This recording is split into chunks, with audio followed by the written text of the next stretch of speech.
నమస్తే. దేశాన్ని కుదిపేస్తున్నది మహిళా బిల్లు వీగిపోవడం అన్న అంశం అండ్ దాంతోపాటుగా నియోజకవర్గాల పెంపు. సో ఈ రెండింటికి సంబంధం ఉంది. మొత్తానికి బీజేపీ కాంగ్రెస్ మధ్య ఎన్డీఏ ఇండియా కూటమి మధ్య మాటల యుద్ధానికి కారణమవుతున్నది. ప్రధానమంత్రి మేము చాలా గొప్పగా చేయడానికి ప్రయత్నం చేసిన మహిళల కోసం, కానీ ఇది కాంగ్రెస్, తృణమూల్ కాంగ్రెస్, డిఎంకే, సమాజ్వాదీ వీళ్ళందరూ కలిసి దీన్ని చెడగొట్టిర్రు. సో మహిళల వైపు మేమున్నాము అని ప్రధానమంత్రి ఒక సందేశాన్ని కూడా ఇచ్చిండు.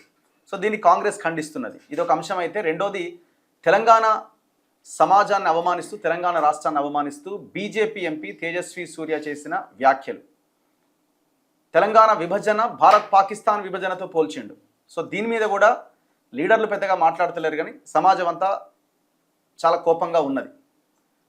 అండ్ దాంతోపాటు రేవంత్ రెడ్డి పరిపాలన ఎట్లా ఉంది, ఇవన్నీ అంశాలు డిస్కస్ చేద్దాం. నా ముందు Mahbubnagar MLA, Congress party senior నాయకుడు, తెలంగాణ ఉద్యమకారుడు ఎన్ఎం శ్రీనివాసరెడ్డి గారు ఉన్నారు. డిస్కస్ చేద్దాం. నమస్తే శ్రీనివాసరెడ్డి గారు. నమస్తే. సో చాలా రోజుల తర్వాత ఎట్లున్నారు? మంచిగా ఉన్నాం. గుడ్డా? నియోజకవర్గం అంతా ప్రశాంతంగా ఉందా? ప్రశాంతంగా ఉంది, ఎండలు బాగున్నాయి. ఏమైనా చేంజ్ తీసుకొచ్చిరా మీ నియోజకవర్గంలో? కనీసమైన మార్పు ఏమైనా వచ్చిందా? చాలా మార్పులు వస్తూ ఉన్నాయి. దాదాపుగా 2,500 కోట్ల రూపాయల ప్రాజెక్ట్స్ తోటి మహబూబ్నగర్ కార్పొరేషన్ అభివృద్ధి పనులు చేస్తూ ఉన్నాం. Under ground drainage, drinking water supply, IIIT కాలేజీలు, 2 ఇంజనీరింగ్ కాలేజీలు, డిగ్రీ కాలేజీలను ఎన్హాన్స్ చేయడం, వాటికి ఫండ్స్ తీసుకురావడం, ముఖ్యంగా విద్య మీద, వైద్యం మీద, ఇన్ఫ్రాస్ట్రక్చర్ మీద దృష్టి పెడతా ఉన్నాం. గత 10 ఏళ్లలో లేని అభివృద్ధి ఈ 2.5 సంవత్సరాల్లో మేము గ్రౌండింగ్ చేయగలిగినాం. వాటిని ఇప్పుడు పూర్తి చేసుకోవాల్సిన బాధ్యత మా మీద ఉంది. మీ ప్రజలు ఎంత సంతోషంగా ఉన్నారు? హ్యాపీగా ఉన్నారా? సాటిస్ఫైడా మీ రూలింగ్ పట్ల? ఎన్ఎం శ్రీనివాసరెడ్డి ఓకే, బాగానే ఉన్నాడు, బాగానే చేస్తున్నాడు, ఖచ్చితంగా. ఎందుకంటే వాళ్ళకి అవైలబుల్ ఉంటా ఉన్నాం. ప్రతి వీక్, వారంలో ఒక 3 రోజులు 4 రోజులు అక్కడనే పడుకుంటా ఉన్నాం. ప్రజలు ఫ్రీగా వచ్చి కలుస్తూ ఉన్నారు. గతంలో లాగా ఎవరిదో పర్మిషన్ తీసుకొని రావాల్సిన పని లేదు. క్యాంప్ ఆఫీస్లోనే ఉంటా ఉన్నాం. ఎవరైనా రావచ్చు, సమస్యలు చెప్పుకోవచ్చు. మా చేత ఎంత సహాయం చేస్తూ ఉన్నాం. ఒక ఓపెన్ డెమోక్రటిక్ అట్మాస్ఫియర్ను మళ్ళీ తీసుకురాగలిగిన మహబూబ్ నగర్ నియోజకవర్గంలో. సో దానికి ప్రజలు కూడా సంతోషంగా ఉన్నారు. అభివృద్ధి జరుగుతూ ఉంది, ఎటువంటి హెరాస్మెంట్స్ లేవు. తర్వాత ఎవరో నన్ను బెదిరిస్తారు, ఏమో చేస్తారు అన్న భయము లేదు. స్వేచ్ఛగా ఎవరి వ్యాపారాలు, ఎవరి ఉద్యోగాలు, ఎవరి పనులు వాళ్ళు చేసుకుంటారు. అంత ప్రశాంతంగా ఉందా? ప్రశాంతంగా. గొడవలు ఏం లేవా? ఎమ్మెల్యే ఏళ్ళు పెడతలేడా? ఎమ్మెల్యే ఏలు పెట్టేంత టైం ఎక్కడ ఉంది ఎమ్మెల్యేకు? ఈ సమస్యల కోసం, ఫండ్స్ కోసం తిరగడంతో సరిపోతాం. భూములల్లా ఇసుక దాంట్లోనో? మా దగ్గర ఇసుక లేదు, మా దగ్గర వాల్యుబుల్ భూమి లేదు. మా చిన్న అర్బన్ కాన్స్టిట్యుయెన్సీలో ఫ్రీ ఓపెన్ ల్యాండ్ కూడా ఉండదు. ఓకే. ఎందుకంటే చాలా కాంపాక్ట్ కాన్స్టిట్యుయెన్సీ కాబట్టి అటువంటి ఇబ్బందులు ఏం లేవు. ఏ పాతయి ఒకరిదొకరు అన్నదమ్ములు కొట్లాడుకోవడము, ఇరుగు పొరుగు కొట్లాడుకోవడం అవన్నీ ఉంటూనే ఉంటాయి. వాటి దాంట్లో మనం ఏ రోజు వేలు పెట్టలేదు, వేలు పెట్టవం కూడా. కానీ మొన్న గట్టి ఇష్యూ జరిగింది. మీరు మన కార్పొరేషన్ ఎలక్షన్స్లో సామాజిక న్యాయం చేయలేదన్న పెద్ద చర్చ నడిచింది. ఏదో సామాజిక న్యాయం చేసినాం కాబట్టి రాని వాళ్ళు చేస్తున్నారు. మా దగ్గర ముదిరాజ్ సామాజిక వర్గం చాలా ప్రధానమైన సామాజిక వర్గం. ఆశ్చర్యం ఏంటంటే, మున్సిపాలిటీ వచ్చినప్పటి నుంచి ఇప్పటిదాకా ముదిరాజ్ మున్సిపల్ చైర్మన్ కాలే. అందరు అయినరు, మైనార్టీస్ అయినరు, రెడ్డి అయినరు, తర్వాత యాదవ్ సామాజిక వర్గం అయినరు. కానీ నెంబర్ 1గా ఉన్న బీసీ సామాజిక వర్గంలో ఉన్న ముదిరాజ్ చైర్మన్ కాలే. ఓకే. కాబట్టి ముదిరాజ్ బిడ్డను చైర్మన్ చేయాలి అని అనుకున్నందుకు, గతంలో మున్సిపల్ చైర్మన్గా ఉన్న వ్యక్తికి దక్కనందుకు ఇంకా దాన్ని ఏదో పెద్ద హైలైట్ చేద్దాం అనుకున్నాడు. కానీ ప్రజలు అప్పుడే తిరస్కరించిండ్రు. ఖచ్చితంగా మేము తీసుకున్న డెసిషన్ ఏదైతే ఉందో, కొత్తగా గృహిణి ఎటువంటి రాజకీయ హైకమాండ్ డెసిషన్ ఒకటైతే ఎన్ఎం డెసిషన్ రెండో డెసిషన్ తీసుకున్నాను అంటున్నారు కదా? రాని వాళ్ళు అంటారు. ఎన్ఎం శ్రీనివాసరెడ్డి రేవంత్ రెడ్డి గారికి చెప్పకుండా, అలాగే హైకమాండ్ చెప్పకుండా డెసిషన్ తీసుకుంటాడా? అవసరం నాకేముంది? వాళ్ళే ఇన్సిస్ట్ చేసిండ్రు. మనకు ముదిరాజ్ సామాజిక వర్గం మనం పదవులు కేటాయించుకోలేకపోయినాం కాబట్టి ఖచ్చితంగా మహబూబ్నగర్ జిల్లాలో, మహబూబ్నగర్ హెడ్ క్వార్టర్లో ముదిరాజ్కు మనం సముచితమైన స్థానం ఇవ్వాలని పైనుంచే డైరెక్షన్ వచ్చింది. అంటే ఒక చర్చ ఉన్నది. వైస్ చైర్మన్ని రెడ్డిని చేసిండు, చైర్మన్ని ముదిరాజుకి ఇచ్చి ఒక బలహీనమైన వ్యక్తికి ఇచ్చిండు. సో వైస్ చైర్మన్ చాలా బలవంతుడు, ఆయన అన్నీ చూసుకోగలుగుతాడు. ఇప్పుడు కార్పొరేషన్ ఫండ్స్ ఏదో మీరు వచ్చినాయి అన్నారు కదా, 1000 కోట్లు 2000 కోట్లు. సో దాంట్లో ఇంకా పెద్ద ఎత్తున మీకు తెలియదు రఘు గారు, ఏ కార్పొరేషన్ ఫండ్ వచ్చినా అవన్నీ కూడా పెద్ద పెద్ద కాంట్రాక్ట్లు ఉంటాయి. గతంలో 1,00,000 కోట్ల కాళేశ్వరం కాంట్రాక్ట్ వచ్చినా అది ఏమైనా అయితే చేస్తే అది పై స్థాయిలో అవుతుంది, కానీ కింది వరకు ఏంది వచ్చేది కాదు, చేసేది కాదు. కాకపోతే మనం ఫస్ట్ నుంచి కూడా ఇన్ఫ్రాస్ట్రక్చర్, అండర్ గ్రౌండ్ డ్రైనేజ్ ఇస్తామని చెప్పి మాట ఇచ్చినాం. అండర్ గ్రౌండ్ డ్రైనేజ్ కోసం ఏ నగరానికి రానని నిధులు గౌరవ ముఖ్యమంత్రి రేవంత్ రెడ్డి గారి సహకారంతో తీసుకురాగలిగినాం.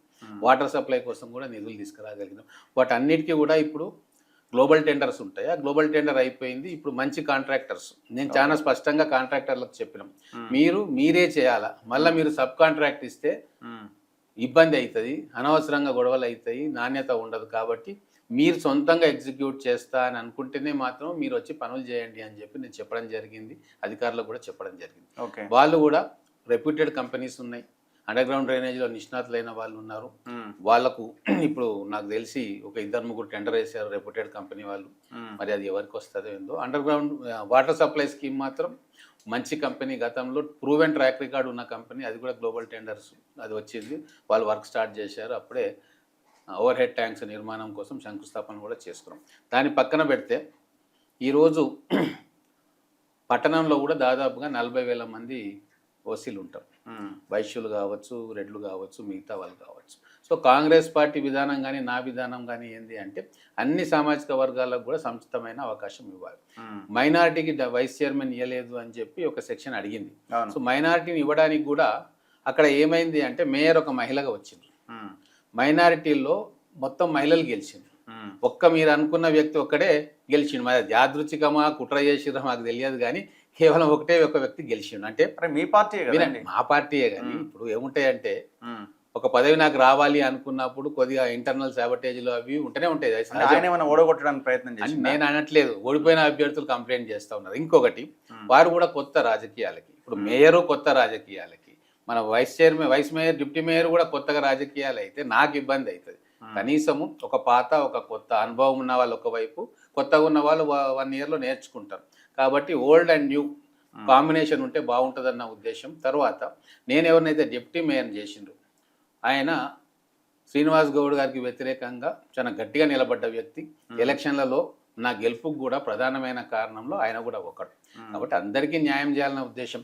అంతకంటే ముందు ఒక గౌడ సామాజిక వర్గానికి ఇచ్చినాం చైర్మన్గా, మైనార్టీగా ఒక మైనార్టీ అభ్యర్థిని వైస్ చైర్మన్ చేసినాం. తర్వాత ముడా చైర్మన్గా ఒక యాదవ సామాజిక వర్గానికి ఇచ్చినాం. ఇట్లా వీలైనంత వరకు అన్ని సామాజిక వర్గాలకు సముచితమైన స్థానం ఇవ్వాలన్న ఆలోచనతోటే అందరినీ కూడా కలుపుకొని పోవాలి. కాంగ్రెస్ అంటే ఒక కులానికో మతానికో సంబంధించిన పార్టీ కాదు. కాబట్టి ఇంకొకటి ఉంది, ఎస్సీ సామాజిక వర్గానికి ఇవ్వలేకపోయినా ఇప్పుడు నెక్స్ట్ దాంట్లో ఏ అవకాశం వచ్చినా కూడా ఎస్సీ సామాజిక వర్గానికి ఏదైనా చైర్మన్ పోస్టా ఇంకోటి ఇవ్వాల్సిన బాధ్యత నా మీద ఉంది. ఇంకొకటి ఏంటి అంటే ఇవన్నీ రొటేషన్లో వచ్చే పదవులు. ఇప్పుడు ఒక పదవి ఒక యాదవ సామాజిక వర్గానికి ఇచ్చినాం, నెక్స్ట్ ముదిరాజ్ సామాజిక వర్గానికి ఇస్తాం, ఆ తర్వాత మైనార్టీకి ఇస్తాం, తర్వాత అవకాశం ఉంటే ఓసీలకు ఇస్తాం. ఇట్లా నగరంలో ఉన్న అందరికీ కూడా మాకు ఏదో ఒక దీంట్లో భాగస్వామ్యం వచ్చింది అధికారంలో అనే భావన మా కాంగ్రెస్ పార్టీ శ్రేణుల్లో రావాలి. కాబట్టి ఖచ్చితంగా ఎక్కడ అవకాశం ఉంది, ఎవరు దేనికి తగ్గుతారో అని ఆలోచన చేసుకొని చేయాల్సిన బాధ్యత మా మీద ఉంటుంది. తర్వాత కాంగ్రెస్ లీడర్నే మీరు అరెస్ట్ చేయించారు, ఇది ఎంతవరకు కరెక్ట్? అది ప్రాబ్లం ఏమైంది అంటే పాపం నిజంగానే ఆయన క్యారెక్టర్ అసాసినేషన్ జరిగింది. ఆ రోజు ఎవరు అరెస్ట్ కాలేదు, ఏం కాలేదు. తర్వాత ఒక క్లారిఫికేషన్ ఇచ్చుకున్నారు, మాతో బాటే ఉన్నారు బస్సులో, మాతో బాటే హోటల్లో ఉన్నారు, కావాలని సెన్సేషన్ చేద్దాము, ఈ ముదిరాజ్ సామాజిక వర్గానికి మేయర్ పదవి ఇచ్చింది కాబట్టి అది గిట్టని కొందరు ఏదో హంగామా చేసేద్దామన్న కుట్రతోటి దీన్ని ప్రెస్లో లీక్ చేయడం, ఆ ప్రెస్ వాళ్ళు తెలియకుండా దాన్ని వైరల్ అసలు క్యాంప్ ఆఫీస్ నుంచి బయటికి ఎవరు పోలేదు, హౌస్ అరెస్ట్ చేసిరేమో, హౌస్ అరెస్ట్ చేసే సీన్ ఉంది మాకు. ఏం లేదు, అక్కడ వచ్చిండ్రు, చాలా ఇష్యూస్ జరిగినాయి. తర్వాత వద్దు అన్నాము, ఇన్ఫర్మేషన్ ఇచ్చినాము, ముదిరాజ్ సామాజిక వర్గానికి మేయర్ అయిందని చెప్తున్నాము, అయిపోయింది. ఇప్పుడు అక్కడ మహేష్ గౌడ్ మీరు చెప్పిన వ్యక్తి ఆ మురళి పేరు సూచిస్తే, మురళి అని ఎవరు? అదే ఇప్పుడు కావాలి అనుకున్న అతను ఇంతకుముందు చైర్మన్ ఆయనే కదా. మరి ఒకరు గెలిచారు అంటున్నారు, మీరు ఆయనే కదా, ఆయన గురించే కదా మీరు చెప్పారు. ఇప్పుడు చైర్మన్ పదవి కోసం ఆశించింది ఎవరు? ఆయన చైర్మన్ పదవికి ఆశించిన చాలా మంది, వాళ్ళ భార్య, ఇంతకు ముందు ఉన్న మున్సిపాలిటీ చైర్మన్ గారే మళ్ళా దానికి ఆశించారు. కాకపోతే ఏంది అంటే ముదిరాజ్ సామాజిక వర్గానికి చెందిన వ్యక్తులకు ఇవ్వాలనేది పైనుంచి కూడా వచ్చింది. నాకు కూడా మహేష్ గౌడ్ ఆలోచన అది కాదట కదా? కాదు, మహేష్ గౌడ్ గారు ఫస్ట్ ఏం చేశారంటే కొందరు అభిప్రాయాలు తీసుకున్న తర్వాత వారిని కంటిన్యూ చేయొచ్చు కదా అంటే నేను చెప్పాను, ముదిరాజ్ సామాజిక వర్గానికి చెందిన వ్యక్తి ఇక్కడ మన ముదిరాజులకు అన్యాయం జరిగింది, మున్సిపాలిటీ వచ్చినప్పటి నుంచి ఇప్పటిదాకా చైర్మన్ కాలేదు, కాబట్టి ముదిరాజ్కి ఇస్తే చాలా బాగుంటుంది, మనకు కూడా మంచి ప్లస్ అవుతుంది, మొత్తం ఉమ్మడి జిల్లాలో ముదిరాజ్ సామాజిక వర్గం సంఖ్య చాలా ఎక్కువగా ఉంటుంది, మనం చేస్తే మనకు ప్లస్ పాయింట్ అవుతుంది అంటే ఓకే మీ ఇష్టం అని చెప్పి. ఇవన్నీ కూడా సృష్టిస్తారు పుకార్లు.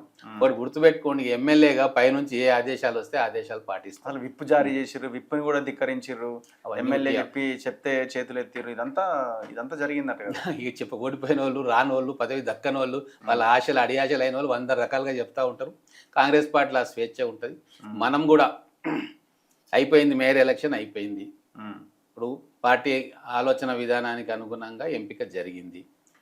గౌరవ ముఖ్యమంత్రి గారి దృష్టిలో, తర్వాత మన పిసిసి ప్రెసిడెంట్ దృష్టిలో, పెద్దల తర్వాత ఇన్ఛార్జ్ మంత్రి దామోదర్ రాజనరసింహ గారు మినిట్ టు మినిట్ మానిటర్ చేస్తూ ఉన్నారు. తర్వాత ఇన్ఛార్జిగా వచ్చిన అనిరుద్ రెడ్డి గారు ఎమ్మెల్యే ఇన్ఛార్జిగా ఉన్నారు. వాళ్ళందరి సమక్షంలోనే జరిగింది. ఏం జరిగినా నన్ను ప్రలోభ పెట్టాలని, ఒత్తిడి చేయాలని రకరకాల పద్ధతుల్లో వాళ్ళు శ్రీనివాస్ రెడ్డి గురించి తెలియదు కాబట్టి అనుకున్నారు. కాలేదు. మా పట్టణానికి ఏది మంచిదో, పార్టీకి ఏది మంచిదో, హైకమాండ్ ఏది అనుకుంటున్నదో వాటన్నిటిని కూడా ఆలోచన చేసి ఒక నిర్ణయం తీసుకుని ఇప్పుడు నగరం చాలా ప్రశాంతంగా ఉంది. ఓకే, ఇక మిగతా అంశాల విషయానికి వద్దాం. మన తేజస్వి సూర్య బీజేపీ ఎంపీ చేసిన వ్యాఖ్యలు మీకు ఎట్లా అనిపించినాయి? తెలంగాణ విభజన భారత్ పాకిస్తాన్ విభజనతో ఆయన పోల్చడం జరిగింది పార్లమెంట్లో. మీరు కూడా తెలంగాణ ఉద్యమకారుడే, తెలంగాణలో రాష్ట్రం కోసం పనిచేసిన వాళ్ళని మీరు రాజకీయంగా ఉండి. ఇప్పుడు దీంట్లో ఎప్పుడంటే బాధాకరం ఏంటంటే, తెలంగాణ ఉద్యమంలో ఆ రోజు నేషనల్ పార్టీగా ఉన్న కాంగ్రెస్ పార్టీ అనుకూలంగా వస్తూ ఉంది. బీజేపీకి కూడా దాంట్లో భాగస్వామ్యం ఇవ్వాలా, కేవలం ఒక ప్రాంతీయ పార్టీతోటి తెలంగాణ రాదు, పార్లమెంటులో ఇక్కడ ప్రాంతీయ పార్టీకి 2 సభ్యులు ఉన్నారు కాబట్టి అని చెప్పి ఒక వ్యూహాత్మకంగా ఆ రోజు బై ఎలక్షన్స్ వస్తే భారతీయ జనతా పార్టీ అభ్యర్థిగా నేను రంగంలోకి దిగడం జరిగింది. అది చాలామంది అప్పుడు తెలంగాణ ఉద్యమకారులతోటి అందరితోటి మాట్లాడినాం. జేఏసీ కూడా సపోర్ట్ చేసింది. అంతటా టీఆర్ఎస్కు సపోర్ట్ చేసిన మహబూబ్ నగర్లో బీజేపీ అభ్యర్థికి ఎందుకు సపోర్ట్ చేసింది అంటే, బీజేపీ కూడా స్టేక్ ఇక్కడ కల్పియాలా, ఓట్లన్నీ టీఆర్ఎస్కి వేస్తే కాంగ్రెస్కి వేస్తే వాళ్ళకి ఎందుకు ఇంట్రెస్ట్ ఉంటుంది, ఇది పొలిటికల్ మ్యాచ్ సెట్ కాదు అని చెప్పి వాళ్ళ భాగస్వామ్యం కోసం కూడా ఆ రోజు కలిసి నిర్ణయం తీసుకొని బీజేపీ నుంచి ఎమ్మెల్యేగా గెలిచిన తర్వాత సుష్మా స్వరాజ్ గారు కావచ్చు, రాజ్నాథ్ సింగ్ గారు కావచ్చు, అప్పుడు అధ్యక్షుడు నితిన్ గడ్కరీ గారు కావచ్చు, వారు తెలంగాణ కోసం అనుకూలంగా ఉన్నారు. ఎన్నో ఉద్యమాల్లో వాళ్ళు వచ్చిండ్రు. సుష్మా స్వరాజ్ గారు అయితే ఇక తెలంగాణ అంశం నా పేటెంట్ అన్న రీతిలో సోనియా గాంధీ గారు ఎట్లా అనుకున్నారో సుష్మా స్వరాజ్ గారు కూడా అనుకొని దాన్ని ముందుకు తీసుకుపోయారు. అప్పుడు కూడా ఎప్పుడైతే బిల్లు లోక్సభలో పాస్ అయిపోయిందో, రాజ్యసభకు వచ్చే వరకు వెంకయ్యనాయుడు గారి చేతిలో ఉండే రాజ్యసభ. అక్కడ అంటే ఎక్కడ చెప్పలేదు, ఇంటర్నల్గా నడిచింది. కానీ ఇప్పుడు మొదటిసారిగా మేము చెప్తా ఉన్నాం, 2 సవర్ణాలు పెట్టి లోక్సభకు పంపించాలని చెప్పి కుట్ర జరిగింది. ఓకే, ఎందుకు అంటే ఆ రోజు చంద్రబాబు నాయుడు గారు నరేంద్ర మోడీ గారికి ఆ రోజు దేశవ్యాప్తంగా పెద్ద అలయన్స్ పార్ట్నర్స్ లేకుండే, చంద్రబాబు నాయుడు గారు ఒక్కరే సముఖంగా ఉండే కాబట్టి ఆయన కండిషన్స్ పెట్టిండ్రు. ఏమని అంటే, మీరు తెలంగాణ కాకుంటే మీకు 42 సీట్లు ఉంటాయి, మీకు 17 కావాలన్నా 25 కావాలన్నా అని చెప్పి ఒక ఒత్తిడిలో వారు తటస్థంగా ఉన్నారు. పాపం నరేంద్ర మోడీ గారు ప్రో తెలంగాణ అయినా రేపు ఆయన ప్రైమ్ మినిస్టర్ క్యాండిడేట్ కాబట్టి అప్పటికి ఈ ఇష్యూలా అప్పుడున్న కొంతమంది నాయకులు వ్యతిరేకంగా ఉండి తెలంగాణ రావడానికి ఇష్టం లేకుండా బీజేపీలో ఉన్న కొంతమంది నాయకులకు, వారు ఎవరో మీ అందరికి కూడా తెలుసు.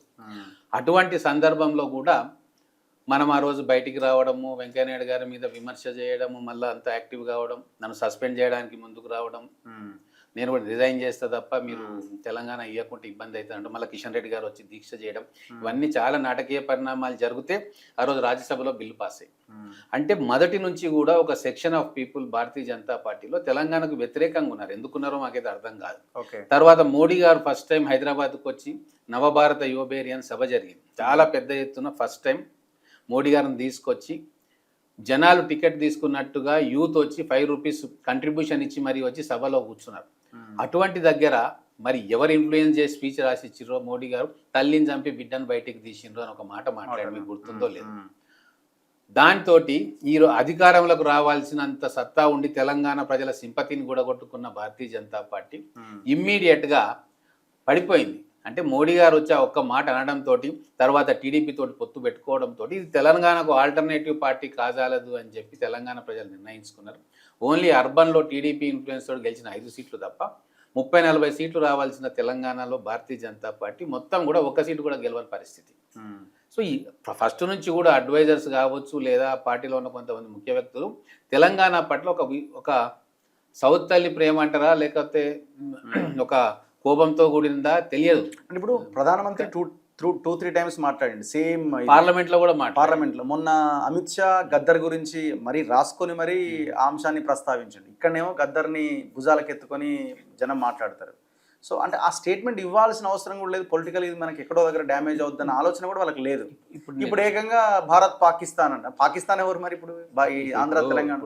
ఇప్పుడు అధినేతల మాటలు ఎట్లుంటాయో కింద ఉన్న ద్వితీయ శ్రేణి నాయకులు తృతీయ శ్రేణి నాయకులు కూడా ఆ లైన్లోనే మాట్లాడతారు. ఇప్పుడు అదే కాంగ్రెస్ పార్టీలో ఉన్న మేజర్ నాయకు సోనియా గాంధీ గారి నుంచి సీనియర్ నాయకులు ఎవరు కూడా తెలంగాణ పట్ల నెగిటివ్ కోణంలో ఏ రోజు కూడా చూడలే. ఎంతసేపు మాకు నష్టం జరిగినా సరే మేము తెలంగాణ ఇస్తాము, 1200 మంది పిల్లల బలిదానం మాకు ఖర్చు వచ్చిందని చెప్తున్నారు తప్ప అధికారం ఉన్న 10 సంవత్సరాలు మేము అధికారంలో పోయినా కాంగ్రెస్ పార్టీ ఏ రోజు కూడా అయ్యో మేము తెలంగాణ ఇస్తాం అందుకే అధికారం పోయింది అని చెప్పి ఏ రోజు కూడా ఏ పెద్ద నేత కూడా మాట్లాడలేదు. ఎందుకంటే సిన్సియర్గా నమ్మిండ్రు, తెలంగాణ ఇవ్వాలని కోరుకున్నారు, ఇచ్చిండ్రు. కానీ భారతీయ జనతా పార్టీలో ఫస్ట్ నుంచి కూడా ఒక సెక్షన్ ఆఫ్ పీపుల్ తెలంగాణకు వ్యతిరేకంగా ఉన్నారు. ఆ వ్యతిరేకంగా ఉన్న వాళ్ళే వాళ్ళు అప్పుడప్పుడు అందరినీ కూడా ఇన్ఫ్లుయెన్స్ చేసి ఇటువంటి మాటలు పలికిస్తున్నారు. అమిత్ షా గారికి ఏముంటుంది తెలంగాణ మీద, ఎవరో ఇట్లా ఇట్లా అని చెప్తే దాన్ని బట్టి ఇట్లా చేస్తే మాకు బెనిఫిట్ వస్తుందేమో అనుకొని చేసి ఉంటారు. కానీ నేను ఒకటే చెప్తా ఉన్నా, భారతీయ జనతా పార్టీ ఎప్పటికైనా తెలంగాణ వాదాన్ని కానీ తెలంగాణ ప్రజల సెంటిమెంట్ను కానీ ఇక్కడ తెలంగాణ ప్రజలు అభిమానించే లీడర్షిప్ను కానీ వాళ్ళు హక్కున చేర్చుకొని వాళ్ళతో పాటు మేము మమేకమైనాము, వాళ్ళ ఆలోచనలను పంచుకుంటున్నాము అని అనుకున్న రోజునే ఇక తెలంగాణ ప్రజలు భారతీయ జనతా పార్టీని సాధారణంగా ఆహ్వానిస్తారు. మీరు చూసిండ్రు రాహుల్ గాంధీ గారు వచ్చినప్పుడు గద్దర్ గారిని మిగతా వ్యక్తులను ఎట్లా రిసీవ్ చేసుకున్నాడు. అంటే ఒక కుటుంబ సభ్యుల్లాగా ఇప్పుడు సీతక్క గారిని తీసుకొచ్చి ఉన్నతమైన స్థానంలో నిలబెట్టడం, గద్దర్ గారితో చాలా ఆప్యాయంగా మాట్లాడము, ఆలోచనలు పంచుకోవడము, అంటే తెలంగాణ ప్రజల ఆలోచన విధానానికి అనుగుణంగా కాంగ్రెస్ నాయకత్వం అధినాయకత్వం ఇక్కడ ప్రజలను అర్థం చేసుకొని పనిచేస్తూ ఉంది. కానీ అదే భారతీయ జనతా పార్టీ తెలంగాణ ప్రజల విశ్వాసాలకు తెలంగాణ ప్రజల ఆలోచనకు వ్యతిరేకంగా పనిచేస్తూ ఉంది. చాలా సమయం అనుకూలంగా ఉన్నట్టు నటిస్తూనే కీలక సమయాల్లో పార్లమెంట్లో స్టేట్మెంట్ ఇచ్చేటప్పుడు, ప్రధానమంత్రి నోటి నుంచి చెప్పించేటప్పుడు, హోంమంత్రి నోటి నుంచి చెప్పించేటప్పుడు ఎందుకో తెలంగాణకు వ్యతిరేకంగా విషం కక్కించే ప్రయత్నం. రీజన్ ఏంటంటారు? మీరు కూడా ఆ పార్టీ నుంచి వచ్చిన వాళ్ళే కాబట్టి వాళ్ళ లైన్ ఎట్లుంటుంది యాక్చువల్గా అంటే వాళ్ళు సిన్సియర్గా తెలంగాణ ఉద్యమంలో పాల్గొని రాష్ట్రం మాకు కావాలి అనే ఒక ప్రజలతోటి మమేకమైన ఆలోచన చేయలేదు. పైన ఓట్ల కోసం సీట్ల కోసం తెలంగాణ అంటే బాగుంటది అన్న దానికే వచ్చి అట్లీస్ట్ ఆ కోణంలో ఉన్న మాట మాట్లాడొద్దు కదా. అధికారం కోసం మనం ప్రయత్నం చేస్తున్నాము అని అంటే ఆ లైనే తీసుకుంటే వారు ప్రతి సందర్భంలో కూడా మేము చాలా ఎఫిషియెంట్, కాంగ్రెస్ పార్టీ ఎఫిషియెంట్ కాదు అని చూపించే పయంలో వాళ్ళకు 100 ఉదాహరణలు దొరుకుతాయి చూస్తే. కానీ ప్రతిసారి ఈజీగా తెలంగాణనే ఎందుకు గుర్తుకొస్తుంది, వాళ్ళకి తెలంగాణ ఎందుకు కనబడుతుంది మాకైతే అర్థం కావట్లేదు. వాస్తవంగా నేను భారతీయ జనతా పార్టీలో ఉన్నప్పుడు కూడా చాలాసార్లు సీనియర్ నాయకులు చెప్పడం జరిగింది. వాస్తవంగా మేము నితిన్ గడ్కరీ గారిని కలిసినప్పుడు తెలంగాణ మూవ్మెంట్లో రాజ్నాథ్ సింగ్ గారిని కలిసినాం, దివంగత అరుణ్ జైట్లీ గారిని కూడా కలిసినాం. చాలా వాళ్ళందరూ కూడా సిన్సియర్గా పాజిటివ్గా ఉన్నారు. సుష్మా స్వరాజ్ గారు కావచ్చు పాజిటివ్గా ఉన్నారు. కానీ ఎక్కడో దగ్గర కొంత నేషనల్ లీడర్షిప్ కావచ్చు, స్టేట్ లీడర్షిప్ కావచ్చు, ఎందుకు తెలంగాణ వచ్చింది, తెలంగాణ రాకుండా ఉంటే మేము అధికారంలో బ్రహ్మాండంగా ఉంటుంటే మేము అనే ఒక ఆలోచన ఇంకా ఉందని చెప్పి నేను అనుకుంటా ఉన్నా ఇవన్నీ చూస్తూ ఉంటే. సో రెండో అంశం ప్రధానమైంది ఈ డీలిమిటేషన్, నియోజకవర్గాల పెంపు అండ్ ఈ మహిళా బిల్లు. ఈ రెండింటి కూడా లింక్ ఉన్న విషయాలే కదా. ఇప్పుడు ఈ బిల్లు వీగిపోవడానికి కారణం ఎవరు? ప్రధానమంత్రి నిన్న ఒక సందేశం ఇచ్చిండు. Congress, Trinamool Congress, DMK and Samajwadi party 4 పార్టీలే కారణము, వీళ్ళని ఓడించండి, మహిళా లోకంకి నేను క్షమాపణ చెప్తున్నానని ప్రధానమంత్రి ఒక స్టేట్మెంట్ ఇచ్చిండు. ఇప్పుడు వాళ్ళు అంటున్నారు మేము ఒక గంట సేపు మాకు సమయం ఇస్తే, అమిత్ షా అన్నాడు కదా పార్లమెంట్, గంట సేపు సమయం ఇస్తే మేము ఈ సవరణ చేస్తాము, ఆ 50% అన్న అంశాన్ని కూడా అందులో చేరుస్తాము, వెయిట్ చేయండి అని అన్నా కూడా మీరు వినలేదు. అంటే వీళ్ళకి ఒకటే ఎజెండా ఉంది, బీజేపీ చేసిన దాన్ని ఎత్తగొట్టాలి. ఇప్పుడు భారతీయ జనతా పార్టీ ఎజెండా మహిళా బిల్లు మీద చాలా స్పష్టంగా వాళ్ళ డొల్లతనం అనేది ఎక్స్పోజ్ అయింది. సరే వారు ఏమైనా చెప్పుకొని, మోడీ గారు ఏం చెప్పుకుంటారు, అమిత్ షా ఏం చెప్పుకుంటారు, అంత పెద్ద కాన్స్టిట్యూషన్ అమెండ్మెంట్ బిల్లు ప్రిపరేషన్ లేకుండా ఎవరికి చెప్పకుండా వాళ్ళ ఇష్టానురాజ్యంగా బుల్డోజ్ చేసి క్లియర్ చేసుకుందామన్న ఒక దుర్మార్గమైన ఆలోచన చేసింది. ముఖ్యంగా డిఎంకే అక్కడ తమిళనాడు ఎన్నికలు జరుగుతూ ఉన్నాయి, ఇప్పుడు వెస్ట్ బెంగాల్ ఎన్నికలు జరుగుతూ ఉన్నాయి. ఆ ఎన్నికల్లో మేము ఓడిపోతున్నాం కాబట్టి ఎట్టి పరిస్థితుల్లో ఆ రాష్ట్రాల్లో మేము గెలవాలి అన్న ఆలోచనతోటి ఎట్లా ఉమెన్ ఓటును ఇన్ఫ్లుయెన్స్ చేసుకుందామన్న ఆలోచనతో అప్పటికప్పుడు తీసుకున్న నిర్ణయంగా కనబడతా ఉంది. వాస్తవంగా 2023లో మీరందరూ కూడా చర్చ చేసి ఉంటారు. 2023లోనే బిల్లు పాస్ అయిపోయింది. ఇది విమెన్ రిజర్వేషన్ బిల్లు పాస్ అయిపోయింది. దాంట్లో ఆ రోజు కాంగ్రెస్ పార్టీ ఏమన్నది, మీరు 29 సెన్సెస్ వరకు ఎందుకు పోతా ఉన్నారు, 34 దాకా ఎందుకు పోతా ఉన్నారు, ఇప్పుడే పాస్ చేయొచ్చు కదా అంటే, లేదు మనకు రిజర్వేషన్ కావాలి అంటే సీటు పెరగాలంటే మనకు సెన్సస్ ఎక్సైజ్ జరగాలి, సెన్సస్ ఎక్సైజ్ 26లో మొదలవుతుంది, 27లో అయిపోతుంది, తర్వాత డిలిమిటేషన్ కమిషన్ వస్తుంది, ఆ కమిషన్ రిపోర్టును బట్టి తర్వాత వచ్చే నెక్స్ట్ దానిలో చాలా స్పష్టంగా పకడ్బందీగా చేస్తామని చెప్పి నమ్మబలికింది. ఆ రోజు కాంగ్రెస్ పార్టీ స్టాండు ఇమీడియట్గా పెట్టండి, మీకు అభ్యంతరం ఏముంది, మేము మద్దతు ఇస్తాం కదా అని చెప్పారు. అది కాదన్నారు. సరేలే వీళ్ళంతా నిష్ఠగా పోయే వాళ్ళేమో, వీరు అంతా పక్కాగా చేస్తున్నారేమో, సరేలే మేమెందుకు అడ్డు చెప్పాలి అని చెప్పి విమెన్ కోటాలో సబ్ కోటా కావాలని చెప్పి డిమాండ్ చేసిన కాంగ్రెస్ పార్టీ, మనం ఆపినట్టు వస్తుంది ఎందుకు, గతంలో ఒక అనుభవం జరిగింది మేము అధికారంలో ఉన్నప్పుడు, చూద్దాం వీళ్ళు ముందుకు వస్తూ ఉన్నారు కదా, ఒకసారి అయితే బిల్లు పాస్ చేద్దాం, తర్వాత మనం అమెండ్మెంట్ చేసుకోవచ్చు అన్న ఉద్దేశంతో, బిల్లు రావాలి అన్న ఉద్దేశంతో దాన్ని ఏకగ్రీవంగా ఆమోదం చేసింది. ఆ రోజు కాంగ్రెస్ పార్టీకి ఇష్టం లేకుండా ఏకగ్రీవం అయ్యేదా, ఇట్లనే ఓడగొట్టేటోళ్ళం కదా, అంతే కదా. కాదు. తర్వాత ఏం చేసిండ్రు, దాని గురించి మర్చిపోయారు. ఎంత విచిత్రమైన విషయం అంటే 2023లో బిల్లు పార్లమెంట్ పాస్ అయిపోయింది. పాస్ అయిపోయిన తర్వాత రాష్ట్రపతి సంతకం తీసుకున్న తర్వాత నోటిఫై కావాలి. అవును, 2.5 సంవత్సరాలు ఆ పని కూడా వీళ్ళు చేయలే.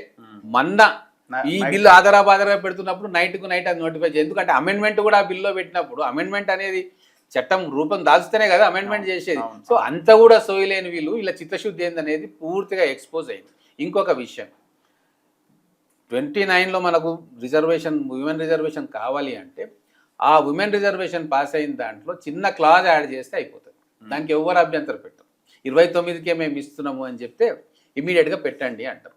కానీ దానికి ఏం చేసిండ్రు వీరు, విమెన్ రిజర్వేషన్ ముందల పెట్టుకొని ముసుగేసి వెనక డీలిమిటేషన్ చేసుకుందాం మనం అనే దాంతో రెండింటిని మిక్స్ చేసి కాన్స్టిట్యూషన్ అమెండ్మెంట్ బిల్ని తీసుకొచ్చారు. అది విమెన్ రిజర్వేషన్ బిల్ కాదు, అది constitutional amendment bill, delimitation bill. దాంట్లో కారణం విమెన్ రిజర్వేషన్ అని చూపించిన బిల్లు. అటువంటప్పుడు బిల్లులో చెప్పాలి కదా, డీలిమిటేషన్ మేము చేస్తూ ఉన్నాము, డీలిమిటేషన్ చేస్తున్నప్పుడు దానికి ప్రొసీజర్ ఉంటుంది, ఈ ప్రాతిపదికన కమిషన్ ఉంటుంది, కమిషన్ పెడతాము, తర్వాత ఈ ప్రాతిపదికన మేము చేస్తాం, అది చెప్పలే.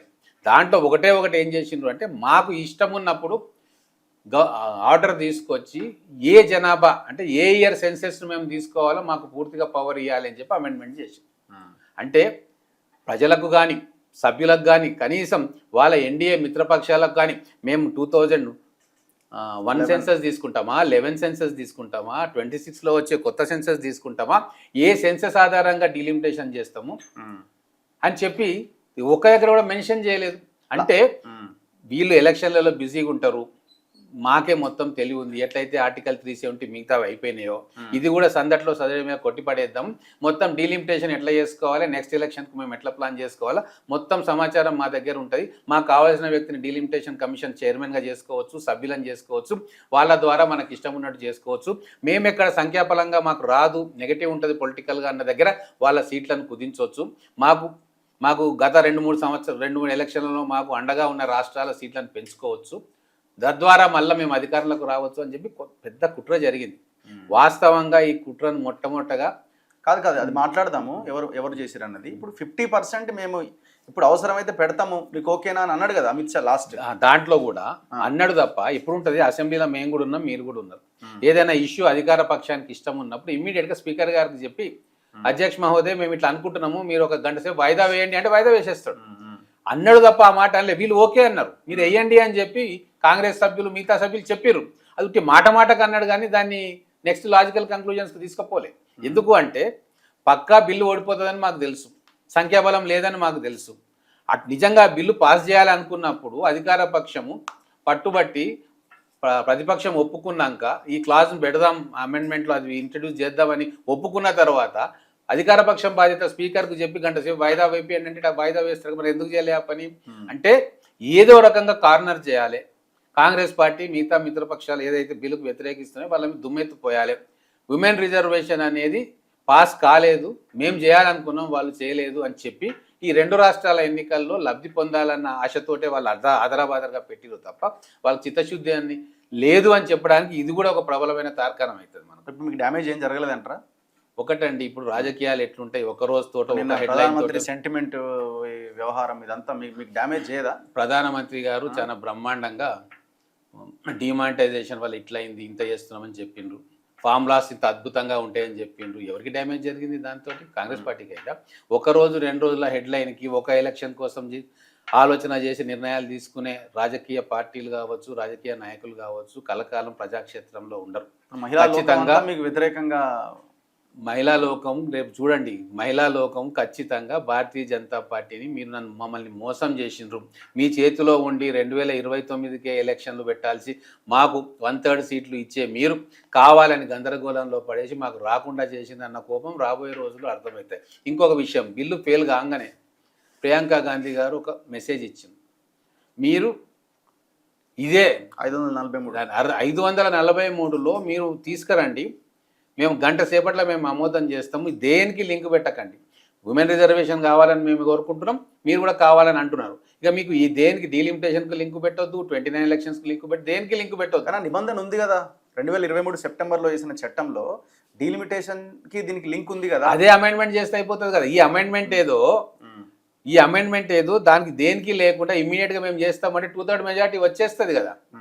మరి ఎందుకు చేయలేదు అంటే వాళ్లకు కాంగ్రెస్ కాదని చెప్పి బిల్లును పాస్ చేయించుకోవాలి, కాంగ్రెస్ వ్యతిరేకించింది ఉమెన్స్ బిల్ని కాబట్టి మేము చేసినామని చెప్పి అట్లా బెనిఫిట్ పొందాలి. లేదు కాంగ్రెస్ ఒకవేళ బిల్లు ఓడిపోతే 2/3 మెజార్టీ రాకుంటే కాంగ్రెస్ వల్ల ఓడిపోయింది అని చెప్పి మళ్ళా బెనిఫిట్ తీసుకోవాలని చెప్పి ఒక చతుర్ముఖ వ్యూహంతో వచ్చింది తప్ప నిజంగా మహిళలకు మేము 33% రిజర్వేషన్ ఇవ్వాలన్న ఆలోచన హృదయంలోంచి వచ్చి చేసిన పని కాదు. ఇది ఖచ్చితంగా ఇప్పుడు అర్థమవుతా జనాలు యాక్సెప్ట్ చేస్తున్నారు 100%. ఇప్పుడు అబద్ధం ప్రపంచం అంతా ప్రయాణం చేసి వస్తుంది 24 గంటల్లో. అబద్ధం అంతా వచ్చి ప్రయాణం చేసినాక నిజం మెల్లగా నిద్ర లేచి బయటికి పోతుంది. ఇప్పుడు అర్థమవుతుంది అందరికీ. ఈరోజు విశ్లేషకులు చెప్తున్నా, మీలాంటి వాళ్ళు చెప్తున్నా దాంట్లో ఉన్న లొసుగులేంది, ఎందుకు ఇట్లా చేసింది. సింపుల్, మనకు అమెండ్మెంట్ కేవలం ఎలక్షన్తో సంబంధం డీలిమిటేషన్ అంటే సెన్సస్తో సంబంధం లేకుండా చేసేదాన్ని సెన్సస్కు డీలిమిటేషన్కు లింక్ పెట్టి ఎందుకు గందరగోళంలో చేసింది అనేది చాలా స్పష్టంగా అందరికీ ఇప్పుడు అర్థమవుతా ఉంది. చాలా సింపుల్ ప్రొసీజర్ని కాంప్లికేటెడ్ ప్రొసీజర్గా మార్చి బ్రౌనీ పాయింట్స్ అంటే అవతల పార్టీ చేయట్లేదు మేమే చేస్తున్నాము అనే ఒక పొలిటికల్ అడ్వాంటేజ్ తీసుకుందామన్న దురాలోచనతో చేసింది కాబట్టి ఈరోజు ముఖం చెల్లక వాస్తవంగా అనుకున్నది ఒకటైంది. వాళ్ళ సొంత ఎంపీలు కావచ్చు, ఎన్డీఏ మిత్రపక్షాలు కావచ్చు.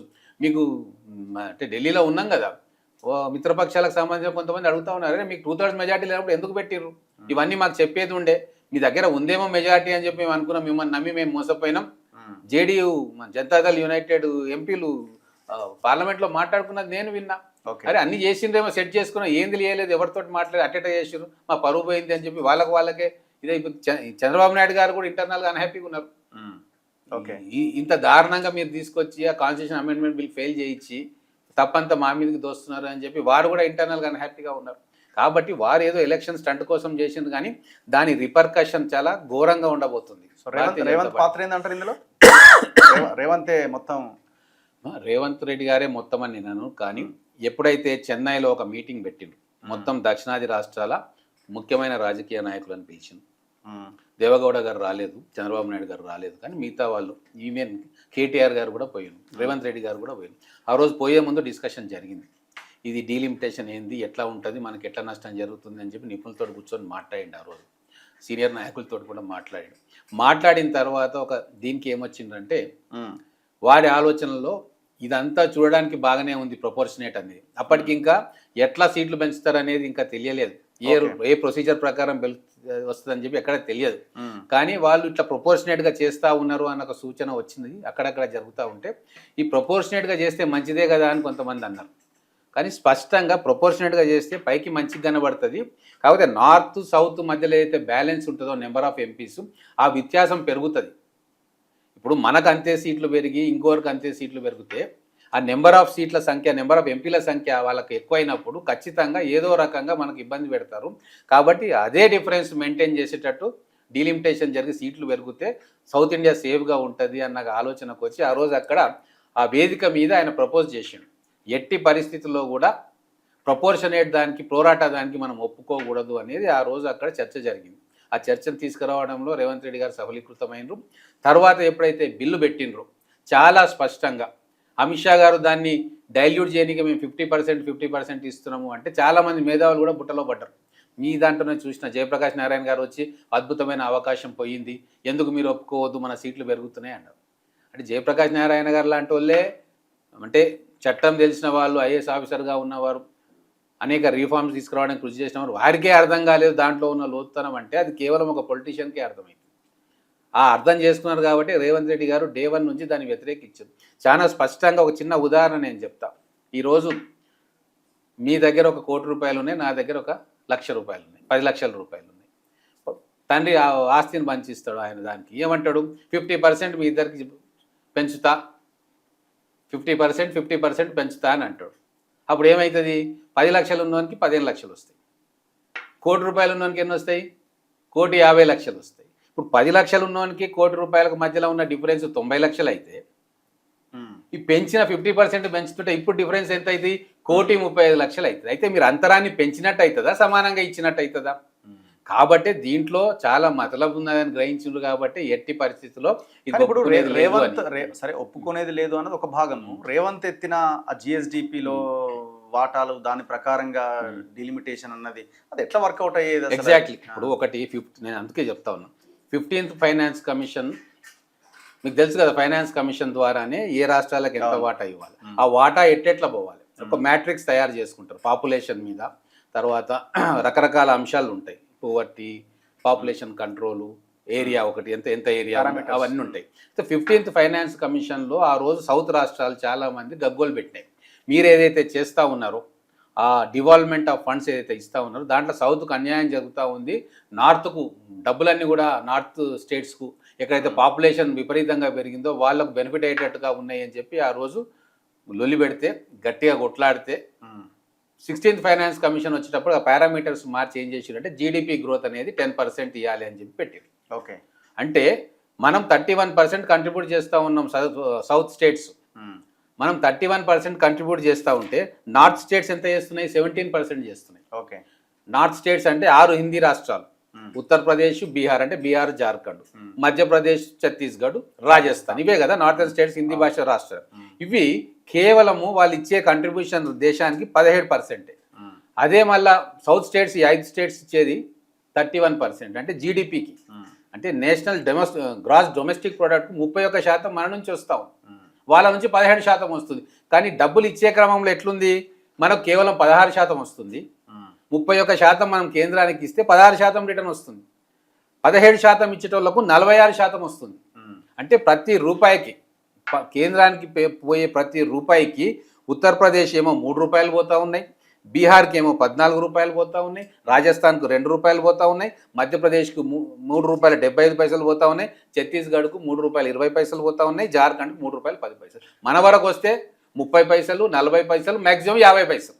అంటే ఇంత అన్యాయం జరుగుతూ ఉంది. మనం ఏదో ఒక ప్రపోజల్ పైకి తీసుకోకుంటే ఆ జీడిపి కావాలన్నప్పుడే ఎద్దేవా చేసారు అందరూ. నా పాయింట్ ఏంటంటే చెప్తున్నా, మనం జీడిపి అనే ఇష్యూని మనము ఫండ్స్ను డిస్ట్రిబ్యూట్ చేసే క్రమంలో తీసుకొచ్చినప్పుడు కూడా ఇట్లనే ఎద్దేవా చేసారు. దానికి దీనికి ఏం సంబంధము, వ్యత్యాసాలు ఉంటాయి కదా, పేదవాళ్ళకు మనం డబ్బులు ఇవ్వాలి కదా, అవన్నీ చెప్తే కన్విన్సింగ్గా చెప్పుకోగలిగినాం. ఆ రోజు అన్ని సౌత్ రాష్ట్రాలు పోయి చెప్తే కరెక్టే, వీళ్ళ దాంట్లో లాజిక్ ఉంది అని చెప్పి 10% యాడ్ చేసింది.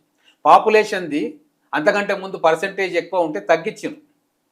సో మనం చెప్తే తప్ప ఇట్లా మాకు అన్యాయం జరుగుతూ ఉంది అని చెప్పి వాళ్ళకి చూపించి ఒప్పించే ప్రయత్నం చేసుకోకుండా, ఇక మీరు ఏది చెప్తే అదే కరెక్ట్ అని సంకల్పం గుద్దుకుంటే మనకు నష్టమే జరుగుతుంది. ఈరోజు ఏ పారామీటర్స్ చేసుకుంటారో చర్చ చేయండి. రేవంత్ రెడ్డి గారు ఒక ఫార్ములా ప్రపోజ్ చేశారు, అమిత్ షా గారు ఒక ఫార్ములా ప్రపోజ్ చేశారు, 50% మేము పెంచుతాం. స్పష్టంగా అమిత్ షా గారి ఫార్ములా 50% తోటి నష్టం ఎట్లా జరుగుతుంది సదర్న్ స్టేట్స్కు అనేది ఇప్పుడు క్లారిటీగా అందరికీ అర్థమవుతాం. ఇంతకుముందు నేను చెప్పిన ఉదాహరణ కదా. అందుకు మనకున్న సీట్లు ఇప్పుడు 66 సీట్లు మనకు పెరుగుతున్నాయి ఈ సౌత్ స్టేట్స్. ఓకే, 6 హిందీ రాష్ట్ర స్టేట్లకు 101 పెరుగుతూ ఉన్నాయి. అంటే 35 పార్లమెంట్ సీట్లు వాళ్ళ అదనంగా వస్తున్నాయి. పర్సెంటేజ్ అదే, పర్సెంటేజ్ 50 కదా, పర్సెంటేజ్ 50. కానీ అదే చెప్తున్నా, ₹1 కోటి ఉన్న 50% పెంచితే 1.5 కోటి అవుతుంది, 10 లక్షలు ఉన్న 50% పెంచితే 15 లక్షలు అవుతుంది. డబ్బులు అనే వ్యవహారం ఎందుకు? అదే నేను చెప్తున్నా. అయితే 35 మంది ఎక్స్ట్రా ఎంపీలు పార్లమెంట్లో కూర్చుంటే 1 ఓటుతోటి ప్రభుత్వాలు పడిపోయిన రోజు మనం చూసినాం. ఈ రోజు సౌత్ సంఖ్య తగ్గిపోయి నార్త్ సంఖ్య ఎక్కువైనప్పుడు సౌత్ హక్కుల గురించి మాట్లాడటానికి ఎంపీల సంఖ్య చూస్తే ఎంపీల సంఖ్య తక్కువైపోతుంది. నార్త్ సంఖ్య ఎక్కువైపోతుంది. ఇప్పుడు జయప్రకాష్ నారాయణ లాంటి వాళ్ళే సమర్థిస్తున్నారు కదా. వాళ్ళ పొలిటిక్స్ తెలియవు కదా. ఇప్పుడు వాళ్ళు చట్టాన్ని చూసి దాన్ని ఎట్లా ఇంప్లిమెంట్ చేయాలని చెప్తారు, కానీ ఆ చట్టం వెనుక ఉన్న మతలబ్ ఏంది, దేనికోసం చేస్తారు, దానివల్ల భవిష్యత్తులో ఏం చేస్తారు వాళ్ళకేం తెలుసు. ప్రజలతోటి ఉన్న వాళ్ళకు, నష్టపోయిన వాళ్ళకు వాళ్ళకి తెలుస్తుంది తప్ప అంత బాగానే ఉందని ఆయన అనుకుంటే సరిపోతుందా? ఆయన ఇట్లనే తెలంగాణ అవసరమే లేదు, బ్రహ్మాండంగా ఆంధ్రప్రదేశ్ ఉండాలని చెప్పినోడు, మరి తెలంగాణ అవసరం లేదా మనకు? కాబట్టి వాళ్ళు మేధావులు అంటే వాళ్ళ ఫీల్డ్లో వాళ్ళు మేధావులు, కానీ ప్రజల నక్సలిజం వద్దు, కాల్చిపారేయాలంటే వాళ్ళు చాలా మంది ఆఫీసర్స్ ఉన్నారు, దానికి ఒప్పుకుంటామా మనం?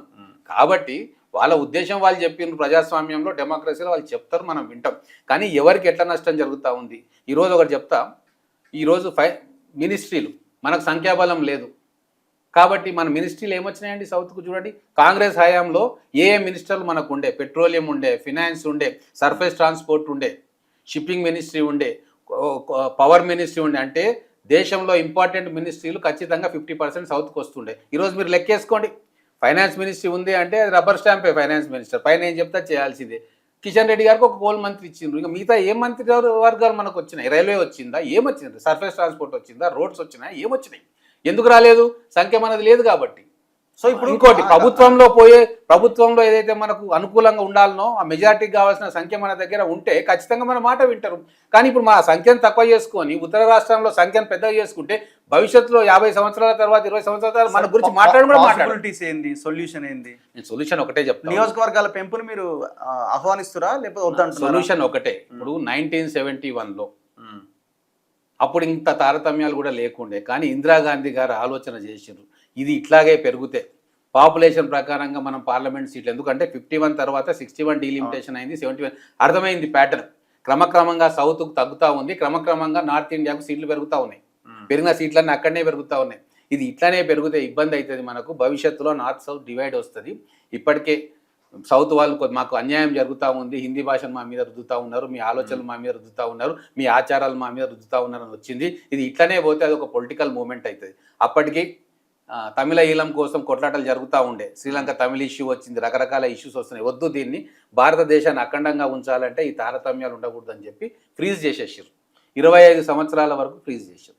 వాజ్పేయి గారు కూడా వచ్చినప్పుడు ఆయనకు కూడా అర్థమైపోయింది ఇట్లా చేస్తే ప్రాబ్లం అయింది. ఎందుకంటే వాళ్ళు నిజంగా మేధావులు, దేశం కోసం ఆలోచించేటోళ్ళు, రాజకీయాలను పక్కన పెట్టిన వ్యక్తులు. ఇందిరాగాంధీ గారు కావచ్చు, ఎన్ని రాజకీయాలు చేసినా దేశం విషయం వచ్చే వరకు ఇందిరాగాంధీ గారి ఎవరు కూడా శంకించరు. బంగ్లాదేశ్ అప్పుడు కూడా అంత ధైర్యంగా బ్రిటన్, అమెరికా, పాకిస్తాన్ అందరిని కలిసి ఎదుర్కొని మనల్ని కాపాడిన వ్యక్తి, ఒక నిర్ణయం తీసుకొని. వాజ్పేయి గారు కూడా అంతే, ఎంత ఒత్తిడి వచ్చినా కూడా అటామిక్ పరీక్షలు చేసి దేశానికి ఒక ఆయుధం ఇచ్చిన, అటామిక్ అణు ఆయుధం ఇచ్చిన వ్యక్తి.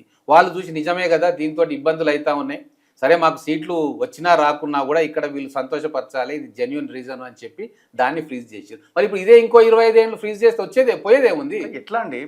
ఇప్పుడు మల్కాజ్గిరి లాంటి నియోజకవర్గంలో దానికి ఒక సొల్యూషన్ ఏంది అంటే, మీ రాష్ట్రాలను మీరు ఫ్రీజ్ చేసుకోండి, ఇంటర్నల్గా మీరు రీఅలైన్మెంట్ చేసుకోండి. ఇప్పుడు మల్కాజ్గిరిది 30 లక్షలు ఉంది అనుకుందాం, 39 లక్షలు ఉంది, దాన్ని డిస్ట్రిబ్యూట్ చేయండి. అక్కడ మీరు ఇంకొక పార్లమెంట్ స్థానాలు అక్కడ వచ్చేటట్టుగా చూసుకోండి, ఈక్వల్ చేసుకోండి. అంటే ఉన్న సొల్యూషన్ అది. ఇప్పుడు మొత్తం కూడా పెంచేసి మన చేతిలో ఆయుధం లేకుండా సౌత్ రాష్ట్రాల మొత్తం కూడా వీకెండ్ చేసే కంటే ఉన్న దాంట్లోనే ఇంటర్నల్గా పంచుకోవడం అనేది వాజ్పేయి గారు ఇచ్చిన ఒక సొల్యూషన్. అంటే మీ లైను, మీ పార్టీ లైను 543 పెంచొద్దు అని అంటున్నారా? ఇప్పుడు ఏమంటున్నాము, డీలిమిటేషన్ గురించి చర్చకు రాలేదు. ఇప్పుడు విమెన్ రిజర్వేషన్ వచ్చింది. విమెన్ రిజర్వేషన్లో మేము ఓపెన్గా చెప్పేది ఏంటి అంటే, ఈ డీలిమిటేషన్ అంశం జోలికి పోతే నార్త్ సౌత్ డివైడ్ వస్తుంది, 2/3 మెజారిటీ మీకు రాదు, ఆ బిల్లు పాస్ కాదు. కాబట్టి మొదలు మీరు డీలిమిటేషన్ క్లియర్ చేయండి, ఉన్న సీట్లలో క్లియర్ చేయండి.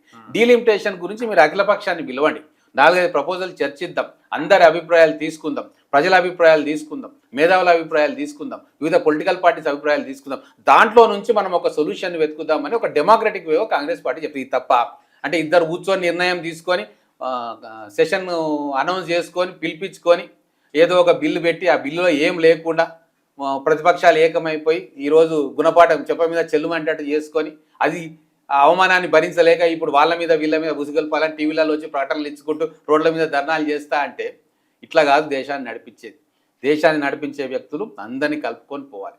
దేశానికి ఇంపార్టెంట్ ఏవైతే ఇష్యూస్ వస్తున్నాయో, ఏ ఇష్యూ అయినా సరే పిలుచుకోవాలి, మాట్లాడాలి, 2-3 సార్లు మాట్లాడాలి. అఖిలపక్షం పెట్టిండా? అది పార్లమెంట్ బిల్ ప్రజెంటే చేయలేదు ఎంపీలు వచ్చేంత వరకు. మళ్ళీ దాంట్లో ఏదైతే అంటున్నారో క్లాస్ దాంట్లో లేనే లేదు. దీని ప్రకారం మీరు చెప్తున్న దాని ప్రకారం డీలిమిటేషన్ జరగదు భవిష్యత్తులో. ఒకటండి 2028-29 ఎలక్షన్స్ వరకు డీలిమిటేషన్ జరగదు. ఇప్పుడు మన ఎంపీ కాదు, నేను ఒకటే చెప్తున్నా, చెప్తా 2/3 కావాలి అవకాశం. పార్టీ లైన్ మీ పార్టీకి ఉంది. మా పార్టీ లైను ఏది ఉన్నా సరే కూర్చొని చర్చించుకుందాం, ఆమోదయోగ్యమైన పరిష్కారం చేద్దాం. మా బాధ్యత ప్రతిపక్షంగా ప్రజలు ఏమనుకుంటున్నారు. ఇప్పుడు ఈ రోజు మొత్తం సౌత్లో ఉన్న 5 రాష్ట్రాలు కూడా ఇట్లా డీలిమిటేషన్ చేస్తే మాకు నష్టం జరుగుతుంది అంటున్నారు స్టేక్ హోల్డర్స్ అందరూ. ఇదే కాదు, నార్త్ ఈస్టర్న్ స్టేట్స్ అస్సాం ఎంపీలు కూడా లొల్లి పెడతా ఉన్నారు. ఇట్లయితే ఎట్లా, మొత్తం యూపీకి బీహార్కు పోతే మరి మాకేంది, మా ఫండ్స్ ఏంది, నార్త్ ఈస్టర్న్ స్టేట్స్ కూడా లొల్లి పెడతా ఉన్నాయి. వాళ్ళు ఇంకా పూరెస్ట్ ఆఫ్ ది పూర్. కాబట్టి ఇప్పుడు పంజాబ్ నష్టపోతా ఉంది. కాబట్టి ఈ రాష్ట్రాలన్నీ ఇండియాలో అంతర్భాగమే, కేవలం ఉత్తరప్రదేశ్ బీహారే ఇండియాలో లేవు. కాబట్టే అందరినీ పిలుద్దాం, మాట్లాడదాం. ఎందుకు అఖిలేష్ యాదవ్ ఉత్తరప్రదేశ్ వాసే, ఆర్జేడీ బీహార్ ప్రాంతీయ పార్టీ, వాళ్ళు కూడా ఎందుకు అపోజ్ చేసిండ్రు. ఇప్పుడు వాళ్ళకు సీట్లు పెరుగుతున్నాయి కదా, వాళ్ళకైతే లాభం జరుగుతుంది కదా. అంటే వాళ్ళు దేశం మొత్తం కూడా అఖండంగా ఉండాలి, అసమానతలు ఉండకూడదు, నార్త్ సౌత్ డివైడ్ రావద్దు అని చెప్పి ప్రతిపక్షంలో ఉన్న వాళ్ళు ఉదారంగా ఆలోచన చేస్తుంటే, రూలింగ్ పార్టీలో ఉండి అటువంటి ఆలోచన చేయాల్సిన వ్యక్తులు దేశాన్ని విచ్ఛిన్నకరంగా చేద్దాము, కులాల మధ్య కొట్లాట పెడదాము, మతాల మధ్య చిచ్చు పెడదాం, రాష్ట్రాల మధ్య చిచ్చు పెడదాం, ఇప్పుడు నార్త్ సౌత్ డివైడ్ చేద్దామని వాళ్ళు ఆలోచిస్తుంటే, నిజంగా ఇప్పుడు ప్రజలు ఆలోచిస్తూ ఉన్నారు, నిజంగా వీళ్ళు భారతదేశ అఖండత్వాన్ని కాపాడే వాళ్ళ, విడదీసే వాళ్ళ అని. కాబట్టి ఇదంతా ఈజీ సమస్య కాదు, 3 రోజుల్లో పార్లమెంట్ పెట్టి చేసే సమస్య కాదు. ఇంకొకటి, రాటిఫై చేయాలి అన్ని అసెంబ్లీలు. కాన్స్టిట్యూషన్ అమెండ్మెంట్ ఎప్పుడు కూడా చాలా వాటిలలో ఆల్ అసెంబ్లీస్ చేయాలి. మరి అసెంబ్లీలు రాటిఫై చేస్తే ఏ అసెంబ్లీ చేస్తుంది? ఓన్లీ మీరు పరిపాలించే రాష్ట్రాల అసెంబ్లీలు చేస్తే మరి మిగతావి అట్లా కూడా. ఇప్పుడు మీ రాష్ట్రమే ఇప్పుడు ఒకటి, నిజంగానే భారతీయ జనతా పార్టీ రేపు కర్ణాటకలో అధికారంలో ఉంది, వాళ్ళు ఒప్పుకుంటారా? ఒప్పుకోరు కదా. రేపు తెలంగాణ భవిష్యత్తులో ఒకవేళ బీజేపీ వచ్చిందే అనుకుందాం ఉదాహరణకి, వాళ్ళు ఒప్పుకుంటారా? అంటే తెలంగాణ ప్రజల ఇష్టాలకు వ్యతిరేకంగా వాళ్ళ అసెంబ్లీలో తీర్మానం చేస్తారా? చేయగలుగుతారా? కాబట్టి ఏ ప్రధానమైన నిర్ణయం తీసుకున్నా ఒకటే అంట, పిలిచి మాట్లాడండి. నిర్ణయం ఎవరు తీసుకుంటారు? లీడింగ్ అపోజిషన్ పార్టీ, సంఖ్యాబలం ఉన్న పార్టీలు, రూలింగ్ పార్టీ, వీళ్ళు కూర్చొని మాట్లాడండి. ఏ సమస్యకైనా కూర్చొని మాట్లాడితే పరిష్కారాలు ఉంటాయి. అంతకంటే ఏం యుద్ధాలు జరుగుతుంది. ఇప్పుడు ఆడ ఇరాన్ అమెరికాని ఎన్నోసార్లు ఫస్ట్ రౌండ్ సెకండ్ రౌండ్ అని మాట్లాడుకుంటున్నారు, ఒకరొకరు చంపుకున్న వాళ్ళే. లెబనాన్ ఇజ్రాయెల్ కూర్చొని మాట్లాడుకుంటున్నాయి. ఈడ కూర్చొని మాట్లాడడానికి మీకేం పోయే కాలం వచ్చింది, ఎందుకు మాట్లాడతలేరు? అంటే ఇది మా ఇష్టం, మా రాజ్యం, మేమేం చెప్తా నడుస్తుందన్న ఆలోచన కాదు కదా. కాబట్టి చాలా స్పష్టంగా కాంగ్రెస్ పార్టీ వైఖరి ఉంది. ప్రియాంక గాంధీ గారు కూడా స్పష్టంగా చెప్పిండ్రు, బిల్లు ఓడిపోగానే. బిల్లు ఓడిపోతుందని అందరికీ తెలుసు. అమిత్ షా గారు స్పీచ్లనే చెప్పేసారు, ఓడిపోతే మీ సంగతి చూస్తాం, ప్రజాక్షేత్రంలో మీ సంగతి పెడతాం. అంటే వాళ్ళకి తెలుసు. అంటే వాళ్ళు ఓపెన్గా రాలే, బిల్లును పాస్ చేయించుకోవాలంటాడు, ఎప్పుడు అది అన్నాడు. అన్నీ మాట్లాడుకుంటూనే ఆయన్నే ఒక గంటలో నేను చేస్తాను అన్నోడే మళ్ళీ మీ సంగతి చెప్తామని ఒకటే స్పీచ్లు అంటే మనకు అర్థమవుతుంది వాళ్ళ మైండ్లో ఏముంది, వాళ్ళు ఏం అనుకొని వచ్చిండ్రు, ఏ ఉద్దేశాలతోటి ఈ బిల్లును డీలిమిటేషన్కు సెన్సస్కు లింక్ పెట్టి తీసుకొచ్చారు అనేది ఇప్పుడు ప్రజలకు అర్థం కాదా. అర్థం కాకుండా మనలాంటి వాళ్ళు ఇప్పుడు మాట్లాడతాం కదా, ప్రజలకు పోతుంది కదా. నెక్స్ట్ ముఖ్యమైన అంశం, తెలంగాణకు సంబంధించి రేవంత్ రెడ్డి పాలన ఎట్లున్నది? 2.5 సంవత్సరాలుగా ప్రజలు సంతోషంగా ఉన్నారని అనుకుంటున్నారా? ఏమవుతుందో ఏమో చెప్పలేమనే పరిస్థితి ఉందా? ఇప్పుడు వాస్తవం చెప్పాలంటే, ఎప్పుడైతే కాంగ్రెస్ పార్టీ అధికారంలోకి వచ్చిందో వాస్తవంగా ఆర్థిక వ్యవస్థ పూర్తిగా గందరగోళంలో ఉండింది. ఎంత గందరగోళంలో ఉండింది అంటే, అసలు నెక్స్ట్ మనకు జీతాలు ఇవ్వడానికి ఎట్లా డబ్బులు ఏం చేయాలన్న స్థాయి నుంచి ఈరోజు 2.5 సంవత్సరాల్లో మెల్లగా గుట్టపడి ఒక్కొక్కటి కూడా మనం సెట్ చేసుకుంటూ వస్తూ ఉన్నాం. మొదలు ఉద్యోగస్తులకు 1వ తారీఖు జీతాలు ఇవ్వడం, పెన్షనర్స్కు 5వ 6వ తారీఖు ఫిక్స్ చేసుకొని జీతాలు ఇవ్వడం. ఆ తర్వాత వాళ్ళు 40,000 కోట్ల బకాయిలు ఇచ్చిపోయిన అన్నీ కలిపి వాళ్ళను కూడా మెల్లగా ఈరోజు దాదాపు 10,000 కోట్ల బకాయిలు తీర్చేసినాం. తర్వాత ఏదైతే 6 గ్యారంటీలు అని చెప్పి మేము చెప్పినామో వాటిలో కూడా ఫస్ట్ ఏదైతే ఇమ్మీడియట్గా మనం చేయగలుగుతామో చేసినాం. తర్వాత రుణమాఫీ ఇచ్చుకున్నాం. దాని తర్వాత ఇప్పుడు నెక్స్ట్ గ్యారంటీలు ఏదైతే ఉచిత విద్యుత్ అది ఇచ్చినాం. తర్వాత ఇందిరమ్మ ఇండ్లు గ్రౌండింగ్ చేస్తూ ఉన్నాం. ఏదైతే ఫస్ట్ ఎట్లుంటుందంటే, మ్యాప్ ఎట్లుంటుందంటే, పొలిటికల్ అనుభవం ఉన్న మీకు కూడా తెలుసు, మొదలు ఒక గవర్నమెంట్ పోయి ఇంకో గవర్నమెంట్ వచ్చినప్పుడు విపరీతమైన ఎక్స్పెక్టేషన్ వచ్చేస్తాయి. ప్రజలు కూడా ఇమ్మీడియట్గా మాకు అన్నీ అయిపోతాయి, గవర్నమెంట్ మార్చేసినాం కదా, ఓటేసినాం కదా, ఇంకా మా ఇంట్లో సంక్షేమ ఫలాలు వస్తాయని అనుకుంటారు. కానీ వాస్తవంగా ఏమొస్తుంది, అడ్మినిస్ట్రేషన్ పరంగా గ్రౌండింగ్ చేయడానికి 1-2 సంవత్సరాలు అవుతుంది. ఆ ఎక్స్పెక్టేషన్ మీట్ కాకుండా ఇంకా నెగటివ్ టోన్ స్టార్ట్ అవుతుంది. కానీ ఎప్పుడైతే 2 years 2.5 years అయిపోయి ప్రభుత్వం యొక్క పాలసీలు ఎట్లా ఉన్నాయి, గ్రౌండింగ్ ఏమేమి అవుతా ఉన్నాయి, ఎంత సిన్సియర్గా అప్రోచ్ అవుతా ఉన్నారు అనేది తెలుస్తూ ఉంటే ప్రజలు కూడా అర్థం చేసుకుంటారు. ఈరోజు నేను ఒకటే మాట చెప్తా ఉన్నా, ఇంత ఇబ్బందికరమైన ఆర్థిక పరిస్థితి ఉన్నా కూడా ఎక్కడ కూడా మనకు సంక్షేమ పథకాలకు పెన్షన్ కావచ్చు, తర్వాత జీతాలు కావచ్చు, తర్వాత ఈ ఆర్టీసీ కట్టే విషయంలో కావచ్చు, ఎలక్ట్రిసిటీ విషయంలో కావచ్చు, ప్రజల మౌలిక అవసరాలకు సంబంధించి ఎటువంటిది కూడా కార్యక్రమాలు ఆగిపోకుండా, కళ్యాణ లక్ష్మి కావచ్చు, ఇటువంటివన్నీ కూడా ప్రభుత్వం చేసేదన్నీ కూడా ఆపకుండా చేస్తూనే ఉంది. తర్వాత రెవెన్యూ రిసోర్సెస్ ఎట్లా మొబిలైజ్ చేయాలన్న ఆలోచన కూడా చేస్తూ ఉంది. ఇంకొక గొప్ప విషయం, చాలామంది తెలియని విషయం ఏంటంటే, వీళ్ళు తీసుకొచ్చిన అప్పులు 12%, 13% అప్పులు తీసుకొచ్చారు. అది ఎవరు కూడా చేయరు. ప్రభుత్వం ఇంకోరి దగ్గర నుంచి అప్పులు చేసినప్పుడు మ్యాక్సిమం 10% కంటే ఎక్కువ చేయదు. అటువంటివి కొన్ని లక్షల కోట్ల అప్పు అటువంటి తీసిపెట్టి 10 years మారిటోరియం ఉంటుంది పెద్ద పెద్ద వాటికి, ఇన్ఫ్రాస్ట్రక్చర్ ప్రాజెక్టులకు. మనం ఈరోజు ఒక 20,000 కోట్ల అప్పు తెచ్చుకున్నాము అంటే 10 years దాకా మనం వడ్డీ కానీ అసలు కానీ కట్టక్కర్లేదు. అది 10 years తర్వాత పడుతుంది. ఆ 10 years మంచిగా వాళ్ళు అప్పు తెచ్చిరు, దుబారా చేసిరు, ముంచేసిరు, కాళేశ్వరంలో రకరకాల ప్రాజెక్టులో ఆ అప్పు వడ్డీ అసలు కట్టేది ఇప్పుడు స్టార్ట్ అయింది. 23rd, 24th నుంచి స్టార్ట్ అయింది. అవి కట్టాలా? 6,000 కోట్లు వాళ్ళు కడితే 66,000 కోట్లు ఇప్పుడు కట్టాల్సి వస్తుంది. ఇవన్నీ జనాలు చూడరు కదా. ఇప్పుడు ఒకటి ఏదైనా సరే ఏం చేస్తున్నదే పాయింట్. ఇప్పుడు ఏదైనా సరే మనం జనాలకు ఎక్స్ప్లెయిన్ చేసుకోవాలి. సంక్షేమం చేయాలి, అభివృద్ధి చేయాలి. ఓన్లీ అభివృద్ధి మేము చేస్తాము అంటే జనాలు ఒప్పుకోరు, ఓన్లీ సంక్షేమం చేస్తాము అంటే జగన్మోహన్ రెడ్డి లాగా అవుతుంది పరిస్థితి. రెండు కూడా బ్యాలెన్స్ చేసుకుంటూ పోవాలి. ఖచ్చితంగా ఈ 2.5 సంవత్సరాలు అనుభవాలు ఉన్నాయి. ఈ 2.5 సంవత్సరాల్లో మనం ఏదైనా పొరపాట్లు చేస్తే సరిదిద్దుకునే అవకాశం వస్తూ ఉంది. ఖచ్చితంగా నెక్స్ట్ 2.5 years ఖచ్చితంగా గతంలో పాలన కంటే కూడా బెటర్ పాలన అందిస్తాం. ఎందుకు అంటే ఏదైనా ప్రాజెక్ట్ ఏదైనా అనుకుంటే గ్రౌండింగ్ చేయడం అనేది చాలా ఇంపార్టెంట్. ఇప్పుడు ఆలోచన విధానం అనేది కరెక్ట్గా ఉండాలి కదా. కన్సర్న్ కాంగ్రెస్ పార్టీ ఒక డెమోక్రటిక్ ముఖ్యమంత్రికి ఆ కన్సర్న్ కనిపిస్తుందా? ముఖ్యమంత్రి పిసిసి అధ్యక్షుడు హోదాలో అప్పుడు ఉన్నటువంటి ఆ కరిష్మా ఇదంతా ఇప్పుడు ఎందుకు నెమ్మదిగా డౌన్ఫాల్ ఎట్లుంటుంది అంటే, ఇప్పుడు పిసిసి ప్రెసిడెంట్గా ఉన్నప్పుడు ప్రతిపక్ష పాత్రలో మనం ఉన్నప్పుడు మనము అగ్రెసివ్గా ఉండాల్సి వస్తుంది, రూలింగ్ పార్టీని నిశ్చితంగా విమర్శించాల్సి వస్తుంది. అంటే పూర్తి బాధ్యత తీసుకొని అప్పుడు చేయరు. ఒక అవకాశం దొరికింది అంటే అవతలని కార్నర్ చేయడానికి చేసే పని ప్రతిపక్షంలో ఉంటేనే ప్రజలు మన వైపు వస్తారు. కానీ ఎప్పుడైతే అధికారం వైపు వస్తామో బాధ్యతతో కూడిన పనులు చేయాల్సి వస్తుంది, బాధ్యత ఉంటుంది. తర్వాత ప్రభుత్వంలో ఉన్న లొసుగులు తెలుస్తాయి, అడ్మినిస్ట్రేటివ్ వ్యవస్థను కాపాడుకోవాలి, వాళ్ళని పనిలో పెట్టాలి, ఫండ్స్ రేజ్ చేసుకోవాలి, ఫండ్స్ కరెక్ట్గా ఖర్చు పెట్టాలి, తర్వాత మొత్తం టీంను ఏకతాటిగా నడిపియాలి, చిన్న ఇబ్బందులు రానట్టుంది. ఇప్పుడు ఏ మంత్రికి ఆ మంత్రి ఒక్కొక్క వైపు అయినట్టు. మొదలేమన్నారు, ఇదే ఎవరిని పట్టించుకుంటలేరు, మొత్తం సీఎంఏ ఒకటే నిర్ణయాలు తీసుకుంటారని ఫస్ట్ కొన్ని రోజులు నడిచింది. ఇప్పుడు ఏమంటున్నారు, మా మంత్రులు కమాండింగ్ లేదు అంటున్నారు. ప్రజాస్వామ్యంలో ఎప్పుడు కూడా వాస్తవం చెప్పాలంటే ఇది నేషనల్ పార్టీ కాబట్టి మంత్రులకు స్వతంత్రత ఉంటుంది. టీఆర్ఎస్ లాగా ఫైల్ ఏది సంతకాలు కూడా ఆయన్నే పెట్టి నాకు పంపిస్తాడు రిలీజ్ చేయమని, అట్లా ఉండే పరిస్థితి అప్పుడు. కాబట్టి నేషనల్ పార్టీ ఉంది, బీజేపీ కావచ్చు, కాంగ్రెస్ కావచ్చు, ఖచ్చితంగా మంత్రులకు వాళ్ళకు ఇండిపెండెన్స్ ఉంటుంది, వాళ్ళ నిర్ణయాలు తీసుకునే హక్కు ఉంటుంది. సీఎం అనేటి అయినా ఫస్ట్ అమాంగ్ ద ఈక్వల్స్ అవుతాడు ఇక్కడ. అంటే నిర్ణయాలు సమిష్టిగా తీసుకుంటారు, ఇంప్లిమెంట్ చేసే బాధ్యత మంత్రివర్గం అంటే మంత్రుల మీదకి వస్తుంది. ఏ డిపార్ట్మెంట్లో నిర్ణయాలు తీసుకున్న క్యాబినెట్లో ఆ పర్టికులర్ మంత్రి ఇంప్లిమెంట్ చేస్తాడు. దాంట్లో ఏమైనా లోటుపాట్లు ఉంటే సూపర్వైజ్ చేయడం లేదా తప్పులు సరిదిద్దడం అనేది ముఖ్యమంత్రి సీఎం ఆఫీస్ చూస్తుంది.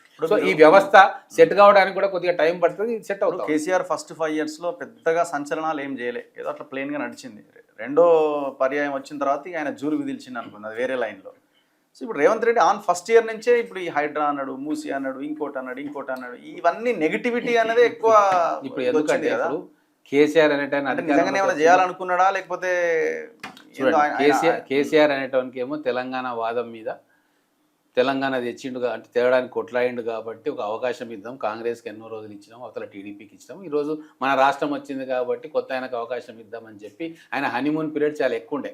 తర్వాత సమాజం మొత్తం కూడా ఆ రోజు కేసీఆర్ ఏం చేస్తాడో చూద్దామని వేచి చూసే ధోరణి ఉండే. తర్వాత ఆ రోజు ఆయన డబుల్ బెడ్రూమ్ అన్నాడు, 3 ఎకరాల భూమి అన్నాడు. సో వాటితోటి మాకు వస్తుందేమో, ఇంకా వర్కౌట్ జరుగుతుందేమో అని చెప్పి ఆశతోటి ఓపికగా 5 సంవత్సరాలు ఎదురు చూసారు. నెక్స్ట్ టైం వచ్చినప్పుడు కూడా రైతు బంధు పథకాలు కావచ్చు, తర్వాత ఇంకేదైనా మనకు వస్తుంది, సగంలో ఎందుకు వదిలిపెట్టాలి అని చెప్పి ఇంకోసారి అవకాశం ఇచ్చారు. కానీ ఇప్పుడు కాంగ్రెస్ పార్టీకి అట్లా లేదు. కేసీఆర్ మీద ఆయన చేసిన తప్పుల మీద అవగాహన ఉంది, ప్రజలకు వ్యతిరేకత ఉంది కాబట్టి అవన్నీ ఇమ్మీడియట్గా ఓవర్ నైట్ అయిపోతాయి, మాకు లాభం వస్తుంది లేదా మాకు సంక్షేమం అందుతుందో లేకుంటే మాకు ఉద్యోగాలు దొరుకుతాయన్న ఆలోచనతోటి ఓట్లు వేసారు. ఎక్స్పెక్టేషన్స్ చాలా హై ఉన్నాయి. కానీ ఇక్కడ రాష్ట్ర ఆర్థిక పరిస్థితి చూస్తే పూర్తిగా గుల్ల చేసిపోయాడు. కాబట్టి ఈ బ్యాలెన్స్ చేసుకోవడంలో ఖచ్చితంగా కొద్దిగా టైం పట్టింది. దాని తర్వాత ఈరోజు రేవంత్ రెడ్డి గారు కూడా డైరెక్ట్గా ముఖ్యమంత్రి పదవిలోకి వచ్చింది, మంత్రిగా చేయలేదు. ఆయన కూడా అర్థం చేసుకోవడానికి ఒక 5-6 నెలలు పడుతుంది. ఆయన టీంను సెట్ చేసుకోనికి టైం పడుతుంది. తర్వాత మంత్రులు కూడా చాలామంది ఫస్ట్ టైం మంత్రులు అయిన వాళ్ళు ఉన్నారు, వాళ్ళకు కూడా కొద్దిగా టైం పడుతుంది. కాబట్టి ఇవన్నీ కూడా లోటుపాట్లు ఉన్నాయి, కొన్ని మంచి నిర్ణయాలు ఉన్నాయి, కొన్ని ఇమ్మీడియట్గా మంచి రిజల్ట్ వస్తుందని ఆశించి నిర్ణయాలు తీసుకుంటే ఆశించిన రిజల్ట్ రాకపోవడం అంతా అడ్మినిస్ట్రేషన్ వ్యవస్థలో ఒక భాగం. కానీ ఇప్పుడు 2 సంవత్సరాలు దాటిన తర్వాత ఖచ్చితంగా రాబోయే 2.5 సంవత్సరాల్లో ఏ విధంగా మనం తీసుకుపోవాలి, ఏ ప్రాజెక్టులను మనం గ్రౌండింగ్ చేసుకోవాలి, మన ప్రాధాన్యాలు ఏంది అనేది ఒక క్లారిటీ వచ్చింది. ఇప్పుడు ఆయన పక్కన కూడా అంతా ఎవరెవరో బ్యాచ్ ఉన్నారు కదా, ఇప్పుడు ఏ బ్యాచ్ లేరు, ఎవరున్నారు ఆయన పక్కన ఎవరున్నారు? రియల్ ఎస్టేట్ దామోదర్ రాయనరసింహ గారు ఉన్నారు, బట్టి విక్రమార్క గారు ఉన్నారు, శ్రీధర్ బాబు గారు ఉన్నారు. వీళ్ళే కదా వాళ్ళే ఉన్నారు, వాళ్ళే ఉన్నారు. ప్రతి ఇంకొకటి ఏంటంటే ప్రతి నిర్ణయాన్ని కూడా ఈరోజు మీరు గమనించాలి, ప్రజలు కూడా గమనించాలి. ప్రతి నిర్ణయం కూడా ఒక సబ్ కమిటీ వేసి కూలంకషంగా చర్చించిన తర్వాత క్యాబినెట్కి వస్తాం. మీరు ఏ నిర్ణయం అయినా తీసుకోండి, మొదలు సబ్ కమిటీ వేస్తూ ఉన్నారు. ఆ సబ్ కమిటీలో సీనియర్ మంత్రులు ఉత్తమ్ కుమార్ రెడ్డి గారు, శ్రీధర్ బాబు గారు, దామోదర్ రాయ నరసింహ గారు, బట్టి విక్రమార్క గారు, వీళ్ళు 4గురిట్లో ఎవరో ఇద్దరు ఖచ్చితంగా సబ్ కమిటీలో ఉంటున్నారు. వాటి మీద చర్చ జరుపుతూ ఉన్నారు, మీటింగ్స్ పెట్టుకుంటూ ఉన్నారు. ఒక రిజల్ట్ వచ్చిన తర్వాత మళ్ళీ క్యాబినెట్లో బట్టి డిస్కస్ చేసుకొని దాన్ని ఇంప్లిమెంట్ చేయాలనే దానికి ఒక నిర్ణయం తీసుకునే ఒక కార్యాచరణ మేము మొదలుపెట్టినాం. గతంలో సబ్ కమిటీ లేదు, ఏం లేదు, అన్ని కమిటీలు అక్కడనే ప్రగతి భవన్లో ఆయన్నే కమిటీ, సింగిల్ మ్యాన్ కమిటీ, ఆయనకు వచ్చింది చేసేయడం. అట్లా లేదు పరిస్థితి. కరప్షన్ చేసిన వాళ్ళని కక్కిస్తామన్నారు, కక్కించు లేదు, ఏం చేసింది లేదు, అది అట్లే ఉన్నది. ఇప్పుడు కరప్షన్ ఆగిందంటే అది కూడా ఆగలే, నడుస్తూనే ఉంది. ఒకటండి, కరప్షన్ చేసే వాళ్ళని ఖచ్చితంగా పట్టేయాల్సిందే. కేసులు నడుస్తూ ఉన్నాయి, కోర్టులలో ఉన్నాయి, కమిషన్లు వేసినా మా రిపోర్ట్ తీసుకుని ఏం చెప్పుకుంటారు ఇంకో 1 year తర్వాత మీరు? 100% ఈ రోజు నేను చెప్తున్నా, 10 ఏళ్ళు వాళ్ళు చేసిండ్రు. ఎప్పుడైనా కూడా బేరీ చేసుకునే ఓట్లు వేస్తాం. 10 ఏళ్ళు వాళ్ళు చేసిండ్రు. డబుల్ బెడ్రూమ్లు వాళ్ళు 60,000 ఇండ్లు కూడా ఇవ్వలేదు. 10 ఏళ్ళ తర్వాత కూడా లెక్క చూస్తే డెలివరీ అయినాయి 30,000 లేవు, కట్టినాయి అక్కడిక్కడ కట్టినాయి 60,000 అయినాయి. ఇది ఫ్యాక్ట్, రికార్డ్. ఈరోజు 2.5 సంవత్సరాలలోనే మేము గ్రౌండ్ చేసింది 1 year తర్వాత గ్రౌండ్ చేసినాము. ఇప్పుడు 2,64,000 ఇండ్లు ఈరోజు స్లాబ్ లెవెల్కి వచ్చేసినాయి. మొత్తం 4.5 లక్షల ఇండ్లు శాంక్షన్ చేస్తే 3,64,000 ఇండ్లు కట్టుకుంటా ఉన్నారు. మళ్ళీ నెక్స్ట్ విడత మళ్ళీ 4,50,000 ఇండ్లు మళ్ళీ శాంక్షన్ చేయబోతా ఉన్నాం. అంటే ఏదైనా పథకం ఇచ్చేటప్పుడు దాన్ని పూర్తిగా అర్థం చేసుకొని దాని ఫండింగ్ కేటాయించుకొని స్టెప్ బై స్టెప్ పోతా ఉన్నాం. ఆయనలాగా దళిత బంధన్ అనౌన్స్ చేసి ఇద్దరికి ఇచ్చి కూర్చోవడము, బీసీ బంధ్ అనౌన్స్ చేసి ఇద్దరికి ఇచ్చి కూర్చోవడం అంటే కేవలం ఎలక్షన్స్ కోసమే ఆయన పథకాలు తీసుకొచ్చాం. మా ప్రభుత్వం భవిష్యత్ తెలంగాణ కోసం పథకాలు తీసుకొస్తా ఉన్నాము. దాన్ని కంటిన్యూస్గా ఎట్లా ఇవ్వాలి, ఆలస్యమైనా పర్వాలేదు కానీ దానికి ఫైనాన్షియల్ రిసోర్సెస్ మొబిలైజేషను, వాటిని టైఅప్ చేసుకోవడము, అది చేసుకున్న తర్వాత గ్రౌండింగ్ చేయడం. ఖచ్చితంగా ఇంత విపత్కరమైన పరిస్థితి, గడ్డు పరిస్థితి, ఆర్థిక పరిస్థితి ఉన్న తర్వాత ఇమ్మీడియట్గా లాంచ్ కూడా చేయలేము, ఆయనలాగా అవుతుంది. కాబట్టి ఒకసారి లాంచ్ చేస్తే 100% దాన్ని ఇంప్లిమెంట్ చేయాలి. దానికోసం సాధ్యాసాధ్యాలు, తర్వాత ఫండ్ రిసోర్సెస్, ఫండింగ్ టైఅప్స్ ఇవన్నీ చేసుకొని రావాలి. ఖచ్చితంగా కొద్దిగా ఆలస్యం అవుతుంది. కానీ ఇప్పుడు 2.5 years అయిపోయింది, మొత్తం పరిస్థితి అర్థమవుతా ఉంది. కొన్ని పథకాలు చాలా అద్భుతంగా గ్రౌండ్ అవుతూ ఉన్నాయి. రేషన్ కార్డులు ఇచ్చినాం, సన్న బియ్యం ఇస్తూ ఉన్నాం. ఎడ్యుకేషన్లో చాలా ఇంప్రూవ్మెంట్ కనబడతా ఉంది. ఇందిరమ్మ ఇండ్లు గ్రౌండింగ్ చేస్తూ ఉన్నాం. తర్వాత 200 యూనిట్లు అయితే 90% ఇంప్లిమెంట్ అవుతా ఉంది. ఎలక్షన్లు వస్తే కాంగ్రెస్ గెలుస్తుందా? ఇప్పటికిప్పుడు ఎందుకు వస్తుంది ఎలక్షన్? అరే చెప్తున్నా, ఇప్పుడు ఇప్పటికిప్పుడు ఎందుకు వస్తుంది ఎలక్షన్? ఒక అంచనా వేసుకుంటే గెలవడానికి అవకాశాలు. ఇప్పటికిప్పుడు ఎలక్షన్ వచ్చిందంటే మన సర్పంచ్ ఎలక్షన్లో గెలిచినాం కదా, మున్సిపాలిటీ ఎలక్షన్ గెలిచినాం కదా, పార్లమెంట్ ఎలక్షన్ గెలిచినాం కదా, అసెంబ్లీ ఎలక్షన్ కూడా గెలుస్తాం. అసలు ప్రతిపక్షం ఉందా ఈ రాష్ట్రంలో? మొదలుగా చెప్పండి. అదేనా మీ బలం అంతా? అపోజిషన్ లేదు కాబట్టి మాకు తప్పకుండా మాకే చేస్తారు, ఆల్టర్నేట్ లేదు. మా బలం ఈరోజు మేము అనుకున్న కార్యక్రమాలు బ్రహ్మాండంగా ప్రజల్లోకి తీసుకుపోతున్నాం. మా ఫ్లాగ్షిప్ ప్రోగ్రామ్స్ అన్నింటినీ కూడా సక్సెస్ఫుల్గా గ్రౌండింగ్ చేసుకున్నాం. ఇంకొక 2-3 ప్రోగ్రామ్స్ ఉన్నాయి మేము చేయలేనివి, వాటికి ఫండింగ్ అనేది దాన్ని టైఅప్ కాగానే అవి కూడా మేము చేస్తాము. ఖచ్చితంగా మేము ఏదైతే ప్రజలకు ఇస్తానన్న గ్యారంటీలు 100% ఇంప్లిమెంట్ చేయగలుగుతామన్న కాన్ఫిడెన్స్ మాకు. రేపు పొద్దున బీఆర్ఎస్ బీజేపీ కలిసి ముందుకెళ్తే దాంట్లో అనుమానమా? పరిస్థితి ఏంది మీకు అనుమానమా? కలవదని చెప్పలేము. 100% కలుస్తాయి. ఎందుకు 100% కలుస్తాయి? ఎలక్షన్లో కలిసి వెళ్తారా? ఇప్పుడు ఒకటే, మీరు డీలిమిటేషన్ విషయంలో రేవంత్ రెడ్డి గారు ఇంత ఫెరోషియస్గా ఆర్గ్యూ చేస్తూ ఉన్నాడు, మోడీ గారిని విమర్శిస్తూ ఉన్నాడు, బీజేపీ గవర్నమెంట్ విమర్శిస్తూ ఉన్నాడు. ఆయన చేసే మేనేజ్మెంట్ అంటారా, అందరినీ కలవడం అంటారా, అందరినీ ఏకతాటికి తీసుకురావడం చేసిండు. అదంతా మీ దృష్టిలో ఉంది, ప్రజల దృష్టిలో ఉంది. మరి కేసీఆర్ ఏం చేసిండు? ఇంత ఇంపార్టెంట్ ఇష్యూ అయినప్పుడు ఆయన ఎందుకు బీజేపీ మీ తప్పు అని అనట్లేదు, మీరు ఇట్లా చేయకూడదని ఎందుకు ఒక్కసారి అని అంటున్నాడా? అంటలేడా? దాని అర్థం ఏంది? దాని అర్థం ఏంది అంటే బీజేపీ బీఆర్ఎస్ కలిసి రేపు ఎన్నికల్లో కలిసి పోటీ చేయబోతా ఉన్నాం. కష్టమే కదా మీకు, మరి ఇబ్బంది కాదు? మాకెందుకు కష్టం, ఇంకా ఈజీ అవుతుంది మాకు. ఈజీ అవుతుందా? 100% ఈజీ అవుతుంది. ఎట్లా ఈజీ అవుతుంది? ఇప్పుడు తెలుగుదేశం రెండు బలాలు కలిసినప్పుడు తెలుగుదేశం బీజేపీ కలిసి పోటీ చేస్తే గిదే అనుకున్నారు 2014లో. అంతకంటే ముందు తెలుగుదేశం పార్టీకి 39 ఎమ్మెల్యే సీట్లు వచ్చినాయి. ప్రతి కాన్స్టిట్యున్సీలో 20-30% ఉంది. బీజేపీకి 15% యాడ్ అవుతుంది. మొత్తం మేమే అధికారులకు వస్తామని లెక్కలు చెప్పింది. పైన ఒప్పించుకున్నారు. ఏమైంది? 5 సీట్లు వచ్చింది. ఇది కూడా గంతే అవుతుంది. అవకాశం లేదంటారు. ఇప్పుడు ఒకటి వాళ్ళు ప్రయత్నం చేసుకుంటారు, తప్పులేదు. రాజకీయ పార్టీగా బీజేపీ పొజిషన్ ఏందనేది తెలుసు, టీఆర్ఎస్ పొజిషన్ ఏందనేది తెలుసు. మనుగడ కోసం వాళ్ళు పొత్తు పెట్టుకుంటారు. వాళ్ళు ఇండివిజువల్గా వచ్చినా కంబైన్డ్గా వచ్చినా ఖచ్చితంగా ఇంకో టర్మ్ కాంగ్రెస్ పార్టీకి ఇస్తారని మేము భావిస్తాం. ఆల్టర్నేట్ కూడా వచ్చే అవకాశం ఉందంటారు, ఛాన్స్ లేదంటారా? బయటికి రఘు గారు ఏమన్నా పార్టీ పెడితే, లేదు రఘు గారు ఇటల్ రాయిందని కన్విన్స్ చేసి బయటికి గుంజుకొస్తే ఆల్టర్నేట్ ఉంటుందేమో. ఆల్టర్నేట్ పార్టీ వస్తే రావచ్చు, కానీ ఒక పార్టీ వస్తే రావచ్చు, కానీ అది ఆల్టర్నేట్ అవుతుందా లేదా అనేది ఎలక్షన్ తర్వాత కదా. ప్రజారాజ్యం వచ్చింది, ఆల్టర్నేట్ కాలేకపోయింది. పవన్ కళ్యాణ్ వచ్చిండు, ఒకసారి ఫెయిల్ అయ్యిండు, ఇంకోసారి కొద్దిగా స్థానం సంపాదించుకున్నాడు. కాబట్టి పార్టీలు రావడం అనేది సహజం, డెమోక్రసీ. అంత ఆల్టర్నేట్ కోసం ప్రయత్నం చేసిన వాళ్ళే కదా. అప్పుడు చేసినాం. ఎందుకు అంటే ఈటలను బయటికి తీసుకురావడంలో మీరు ఒకటి ఒక వ్యక్తిని బయటికి రా లోపల ఉండని మేము ఎందుకు చెప్తాం? ఆ రోజులు ఉన్న పరిస్థితులలో తెలంగాణలో ఇప్పుడు ఒక ప్రాంతీయ ఫోర్స్ అంటే కావాలి అని చెప్పి ప్రజలు కోరుకుంటున్నారు. అటువంటిది ఏదైనా అవకాశం ఉందా అని చెప్పి రాజగోపాల్ రెడ్డి గారు, మేము, వివేక్, ఈటెల రాజేందర్, రఘునందను, మహేష్ రెడ్డి, కొండ విశ్వేశ్వర చాలా మంది అనుకున్నాం. అయితే ఏమైంది అంటే మనం అనుకునే వరకే లీడ్ చేసే వాళ్ళు ముందుకు వచ్చినప్పుడే అది సాధ్యమైంది. లీడ్ చేసే వాళ్ళకే నమ్మకం లేకున్నప్పుడు అది కాదు. దానికి రేవంత్ రెడ్డి గారు పిసిసి ప్రెసిడెంట్ అయిన తర్వాత ఆయన అప్రోచ్, ఆయన అగ్రెసివ్ నేచర్ తోటి మెల్లగా ఆల్టర్నేట్ అనేది ఒకటి కావాలి అనుకునేది కాంగ్రెస్ ఆల్టర్నేట్ అవుతుంది అని చెప్పి పెట్టారు. ఎప్పుడు కూడా నాయకుడు ధైర్యం చేయాలి. ప్రజలు ఎప్పుడు కూడా మంచి నాయకుడు ముందరకు వచ్చి మంచి మార్గం వాళ్ళకు చూపిస్తే ఎప్పుడో ఒకప్పుడు ఇమ్మీడియట్గా 5 సంవత్సరాలకే పట్టం కడతారని కాదు, ఎప్పుడో ఒకప్పుడు వాళ్ళని కూడా ఆదరిస్తారు. ధైర్యం చేస్తాడేమో మరి. మీరు అందరు ధైర్యం చేపిస్తే సంతోషం. తెలంగాణలో ఇంకో పార్టీ ఉంటుంది, బాగా మంచిదే కదా. దాని ఒకటి ఈటెల రాజేందర్ గారు వస్తారని నేనేం అనుకోను. అంతేనా? ఎందుకంటే ఇప్పుడు ఆయన ఎంపీగా గెలిచిండు. ఒక ఎంపీగా గెలిచిన వ్యక్తి, ఒక పార్టీలో కీలకమైన స్థానంలో ఉన్న వ్యక్తి అంత ఈజీగా బయట రోజు గుర్తునే ఉన్నారు కదా. ఆయనని ఇబ్బంది పెట్టుడే రాజకీయం ఇబ్బంది పడదా ఏముందా? ఇప్పుడు రాజకీయంలో ఇవన్నీ సహజం. ఇంకోటి నేషనల్ పార్టీస్లో ఇది ప్రాంతీయ పార్టీ కాదు. బాస్ ఒక లైన్ చెప్తే దాని వెంబడి అందరు లైన్ కట్టుకొని నిలబడడానికి. నేషనల్ పార్టీలో 10 మంది నాయకులు ఉంటారు, 10 ఆలోచనలు ఉంటాయి, 10 గ్రూప్స్ ఉంటాయి. వాటి అన్నింటినీ సమన్వయం చేసుకోవాల్సిందే. మొత్తం ఒకటే లైన్లో నడవాలంటే మా సొంత పార్టీ పెట్టుకోవాలి. ఓ రాజకీయ పార్టీ నేషనల్ పార్టీలో ఉండాలి. ఇప్పుడు మీ పార్టీలో ఉన్న రాజగోపాల్ రెడ్డి కూడా ఆయనకు మంత్రి పదవి ఇది అని అడుగుతున్నాడు. అది కూడా మీరు ఆయన కూడా బయటకు వస్తాడేమో. ఇప్పుడు ఊహాగానాలు పత్రికలో వచ్చేది, యూట్యూబ్ ఛానల్లో వచ్చేవే, కానీ రాజగోపాల్ రెడ్డి గారు కూడా వారికి అటువంటి ఆలోచన ఏం లేదు. ఎందుకంటే రోజు కలుస్తూనే ఉంటాం, మాట్లాడుతూనే ఉంటాం. ఈరోజు ఎవ్వరికి అటువంటి ఆలోచన లేదు.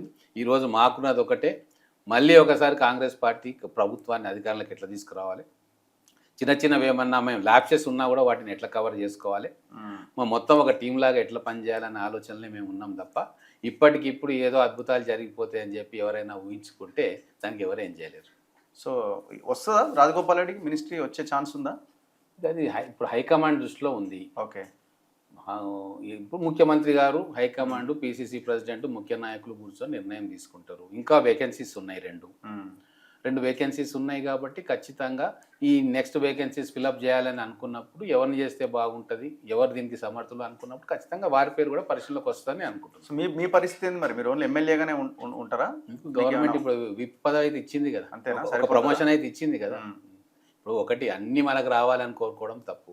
ప్రజలు బాగుండాలి, ఉన్న పార్టీ బాగుండాలని కోరుకోవడంలో ఉత్తమం. వాళ్ళు నచ్చి మనకి ఏదైనా బాధ్యత తప్ప చెప్తే సంతోషంగా చేయాలి. ఆ దాంట్లోనే ఇప్పుడు నడుస్తూ ఉన్నాం. ఇంతకుముందు అయితే మాకు ఒక లక్ష్యం ఉండే, పార్టీలు మారడానికి కూడా కారణం అదే. కేసీఆర్ చేస్తున్న విధ్వంసాన్ని మనలాంటి వాళ్ళం చూస్తూ ఉంటే ఎవరు బయటకు వస్తారు? మీలాంటి వాళ్ళు, మాలాంటి వాళ్ళు తప్పు చేస్తున్నాడని తెలిసి కూడా మనం కామ్గా కూర్చుంటే ఇంకా భవిష్యత్తులో తెలంగాణ అంధకారంలోకి పోతుంది అన్న ఆలోచనతో ఆ రోజు చాలా గట్టిగా నిలబడ్డాం. ఈరోజు ఒక ఆల్టర్నేట్ ప్రభుత్వం వచ్చింది. ఈ ప్రభుత్వం రేవంత్ రెడ్డి గారి ఆధ్వర్యంలో, రాహుల్ గాంధీ గారి ఆధ్వర్యంలో ఆయన ఎజెండాను అమలు చేస్తూ ఉంది. ముఖ్యంగా దేశంలో ఏ పార్టీ కూడా సాహసించని నిర్ణయాలు ఈరోజు రాహుల్ గాంధీ గారు తీసుకుంటా ఉన్నారు. మతాల మధ్య చిచ్చు పెట్టి పబ్బం గడుపుకున్నా అనుకునేటోళ్ళను వాళ్ళని కాదని చెప్పి ఈరోజు ఎవరికైతే రాజకీయంలో వాటా లేదో ఆ వర్గాలకు కూడా మనము వాటా కల్పించాలనే ఒక మంచి పవిత్రమైన ఉద్దేశంతో రాహుల్ గాంధీ గారు ఉన్నారు.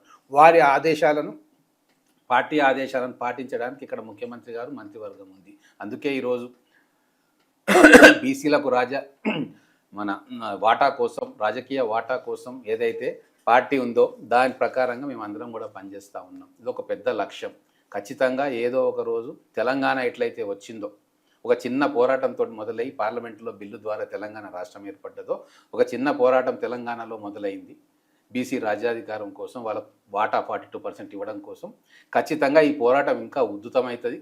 భవిష్యత్తులో రాహుల్ గాంధీ గారికి ఎప్పుడైతే అక్కడ కేంద్రంలో పగ్గాలు చేపడతారో ఇమ్మీడియట్గా పార్లమెంట్లో అది పాస్ అవుతుంది. దానికోసం ఇప్పుడు అందరూ కూడా శక్తులన్నీ కూడా ఏకమై పనిచేయాలని నేను కోరుకుంటా ఉన్నాను. సో లాస్ట్ క్వశ్చన్, మీరు 4 ఎమ్మెల్యేలు కలిసి హైకోర్టులో కేసు వేసారు ఒక భూమి మీద, వంశీరామ్ బిల్డర్స్. దాని మీద వెనక్కి తగ్గిరా లేకపోతే వద్దనుకున్నారా? రేవంత్ రెడ్డి ఏమైనా చెప్పిండా? వంశీరామ్ బిల్డర్స్ ఏమైనా మీతో మాట్లాడిండా? ఎందుకు సైలెంట్? ప్రాబ్లం ఏంది అంటే ఇప్పుడు మనకు కేసులేమో వేలల్లో ఎక్కడ ఉండదు. నేను కూడా పోయినా 27 and 28 సర్వే నెంబర్ కూడా, పుప్పాలగూడ, కాజాగూడ కొత్త. ప్రాబ్లం ఏంటంటే మీలాంటి వాళ్ళకు మాలాంటి వాళ్ళకు పరిస్థితి ఇదే. ఏదైనా ఒక ఇష్యూ మీద మనం ఏదైనా అన్యాయం జరుగుతుందనో లేకుంటే ప్రభుత్వానికి నష్టం జరుగుతుందనో చెప్పి ఏదైనా కేసు వేస్తే ఎందుకు ఆ కేసు హియరింగ్కే రాదు. అది యాదృచ్ఛికమా కాకతాళీయమా అవతల వాళ్ళు మేనేజ్ చేస్తున్నారా అది మాకు తెలియట్లేదు. ఇప్పుడు వస్తలేదా బెంచ్ పైకి? ఎక్కడనో 25, 30, 35 వస్తుంది. ఈ లోపల 20 వరకు వచ్చే వరకు ఆ రోజు అయిపోతుంది, జడ్జి దిగిపోతాడు. మళ్ళీ 3-4 నెలల తర్వాత మళ్ళీ అది వస్తుంది. అంటే అది నిజంగానే అక్కడ వస్తుందా లేకుంటే వీళ్ళు ఏమైనా మేనేజ్ చేస్తున్నారా అనేది నాకు అర్థం కాని ప్రశ్న. చాలా మేమే కాదు, మీరు కేసులు వేసినా ఎవరి కేసు వచ్చేలోపాడ కట్టేసి మొత్తం అయిపోతట్టుంది కదా. దానికి మేమే గవర్నమెంట్ ల్యాండ్ కదా. ఇప్పుడు ఒకటి గవర్నమెంట్ లో ఉన్నారు మీరు, ముఖ్యమంత్రి ముందు కూర్చోవాలా మీరు. ఇప్పుడు గవర్నమెంట్ లో ఉన్నా బయట ఉన్నా మేము హైకోర్టుకు పోయినాం. హైకోర్టు మనం ప్రశ్నించజాలం. మనం ఓన్లీ మా అడ్వకేట్ను పిలిచి కొద్దిగా ప్రెజర్ చేయండి మేము అడుగుతున్నామంటే పాపం ఆయన చేసే పని ఆయన చేస్తూ ఉన్నాడు. ఈసారి కాకుండా ఇప్పుడు కాకుండా కోర్టు దాకా ఎందుకు కన్స్ట్రక్షన్ ఆపియొచ్చు కదా ముఖ్యమంత్రికి చెప్పి అంటున్నా. ఇప్పుడు కన్స్ట్రక్షన్ ఆపియొచ్చు కదా అంటే మేము హైడ్రా ఉంది కదా మీ చేతిలోనే, హైడ్రా అఫీషియల్ గా పర్మిషన్స్ వచ్చినాయి. వాటికి అఫీషియల్ గా పర్మిషన్స్ వచ్చినప్పుడు ప్రభుత్వ అధికారులు మేము అన్ని కరెక్టే చేసినామంటారు. అన్నీ కూడా పైన ముఖ్యమంత్రికో మంత్రికో తెలిసి జరగవు కదా. కింది నుంచి క్లర్క్ నుంచి దగ్గర పోయి కమిషనర్ దాకా సంతకాలు పెట్టుంటారు. మేము అన్ని చూసే పెట్టినామని అంటారు. మరి అన్ని చూసే పెట్టినామని చెప్పి ప్రభుత్వంలో అధికారులు అన్నాక అది కాదు మీరు తప్పు చేస్తున్నారు అని చెప్పి నేను ఎక్కడ అడగాలి? కోర్టుకే పోవాలి. ఆ కోర్టుకు పోయినాం, వెయిట్ చేయాలి, న్యాయం జరుగుతుంది. మామూలు అది మాత్రం కూలగొడతారు. మరి అదెందుకు కూలగొట్టారు? హైడ్రా ఆడికెందుకు పోరు? హైడ్రా బుల్డోజర్ మీరు హైడ్రాని అడగాలి. మీరు హైడ్రా మీరే కదా. మేమెందుకైతే హైడ్రా సెపరేట్ సంస్థ, ఎమ్మెల్యే ఆధ్వర్యంలో పనిచేస్తారు. ఏర్పాటు చేసిన రంగనాథ్ ఆధ్వర్యంలోని హైడ్రా అన్ని వ్యవస్థలు కూడా శాసనం ద్వారా చట్టబద్ధంగా ఏర్పాటు అవుతాయి. కానీ ఏ అధికారి ఆ పని చేసేటప్పుడు వాళ్ళ విచక్షణ ఆయన ముందున్న డేటాను బట్టి పనిచేస్తాడు. మీరు అడగండి, రేపు ఎందుకు దీన్ని కూలగొడుతుంది మీరు అడగండి. ఏదో ఉంటుంది మతలబ్ ఏముంటుందండి అందులో, అడగండి. ఉందా లేదా అనేది నేను అనుకుంటే కాదు. నో రిప్లేస్ ఉండవు వాటికి. అందుకే ఇవన్నీ కాదని చెప్పి ఈ కోర్టు తలుపులు తట్టినాం కదా. మరి ఇక న్యాయం కోసం వెయిట్ చేయాల్సి. ఇప్పుడు న్యాయ వ్యవస్థను మనం ప్రశ్నించలేము, ప్రశ్నించకూడదు కూడా. కాబట్టి పేషెంట్గా మేము వెయిట్ చేస్తూ ఉన్నాం. అది ఏదో ఒక రోజు వస్తుంది ఖచ్చితంగా. సాధ్యాసాధ్యాలు చూస్తారు, ఎవిడెన్స్ చూస్తారు, దాని తర్వాత తీర్పు ఇస్తారు. ఆ తీర్పును వహిస్తాం. Anyway thank you very much Srinivas Reddy గారు. Thank you. ఇది ఎన్ఎం శ్రీనివాస్ రెడ్డి గారితో స్పెషల్ ఇంటర్వ్యూ. చూస్తూనే ఉండండి మన తొలి వెలుగు.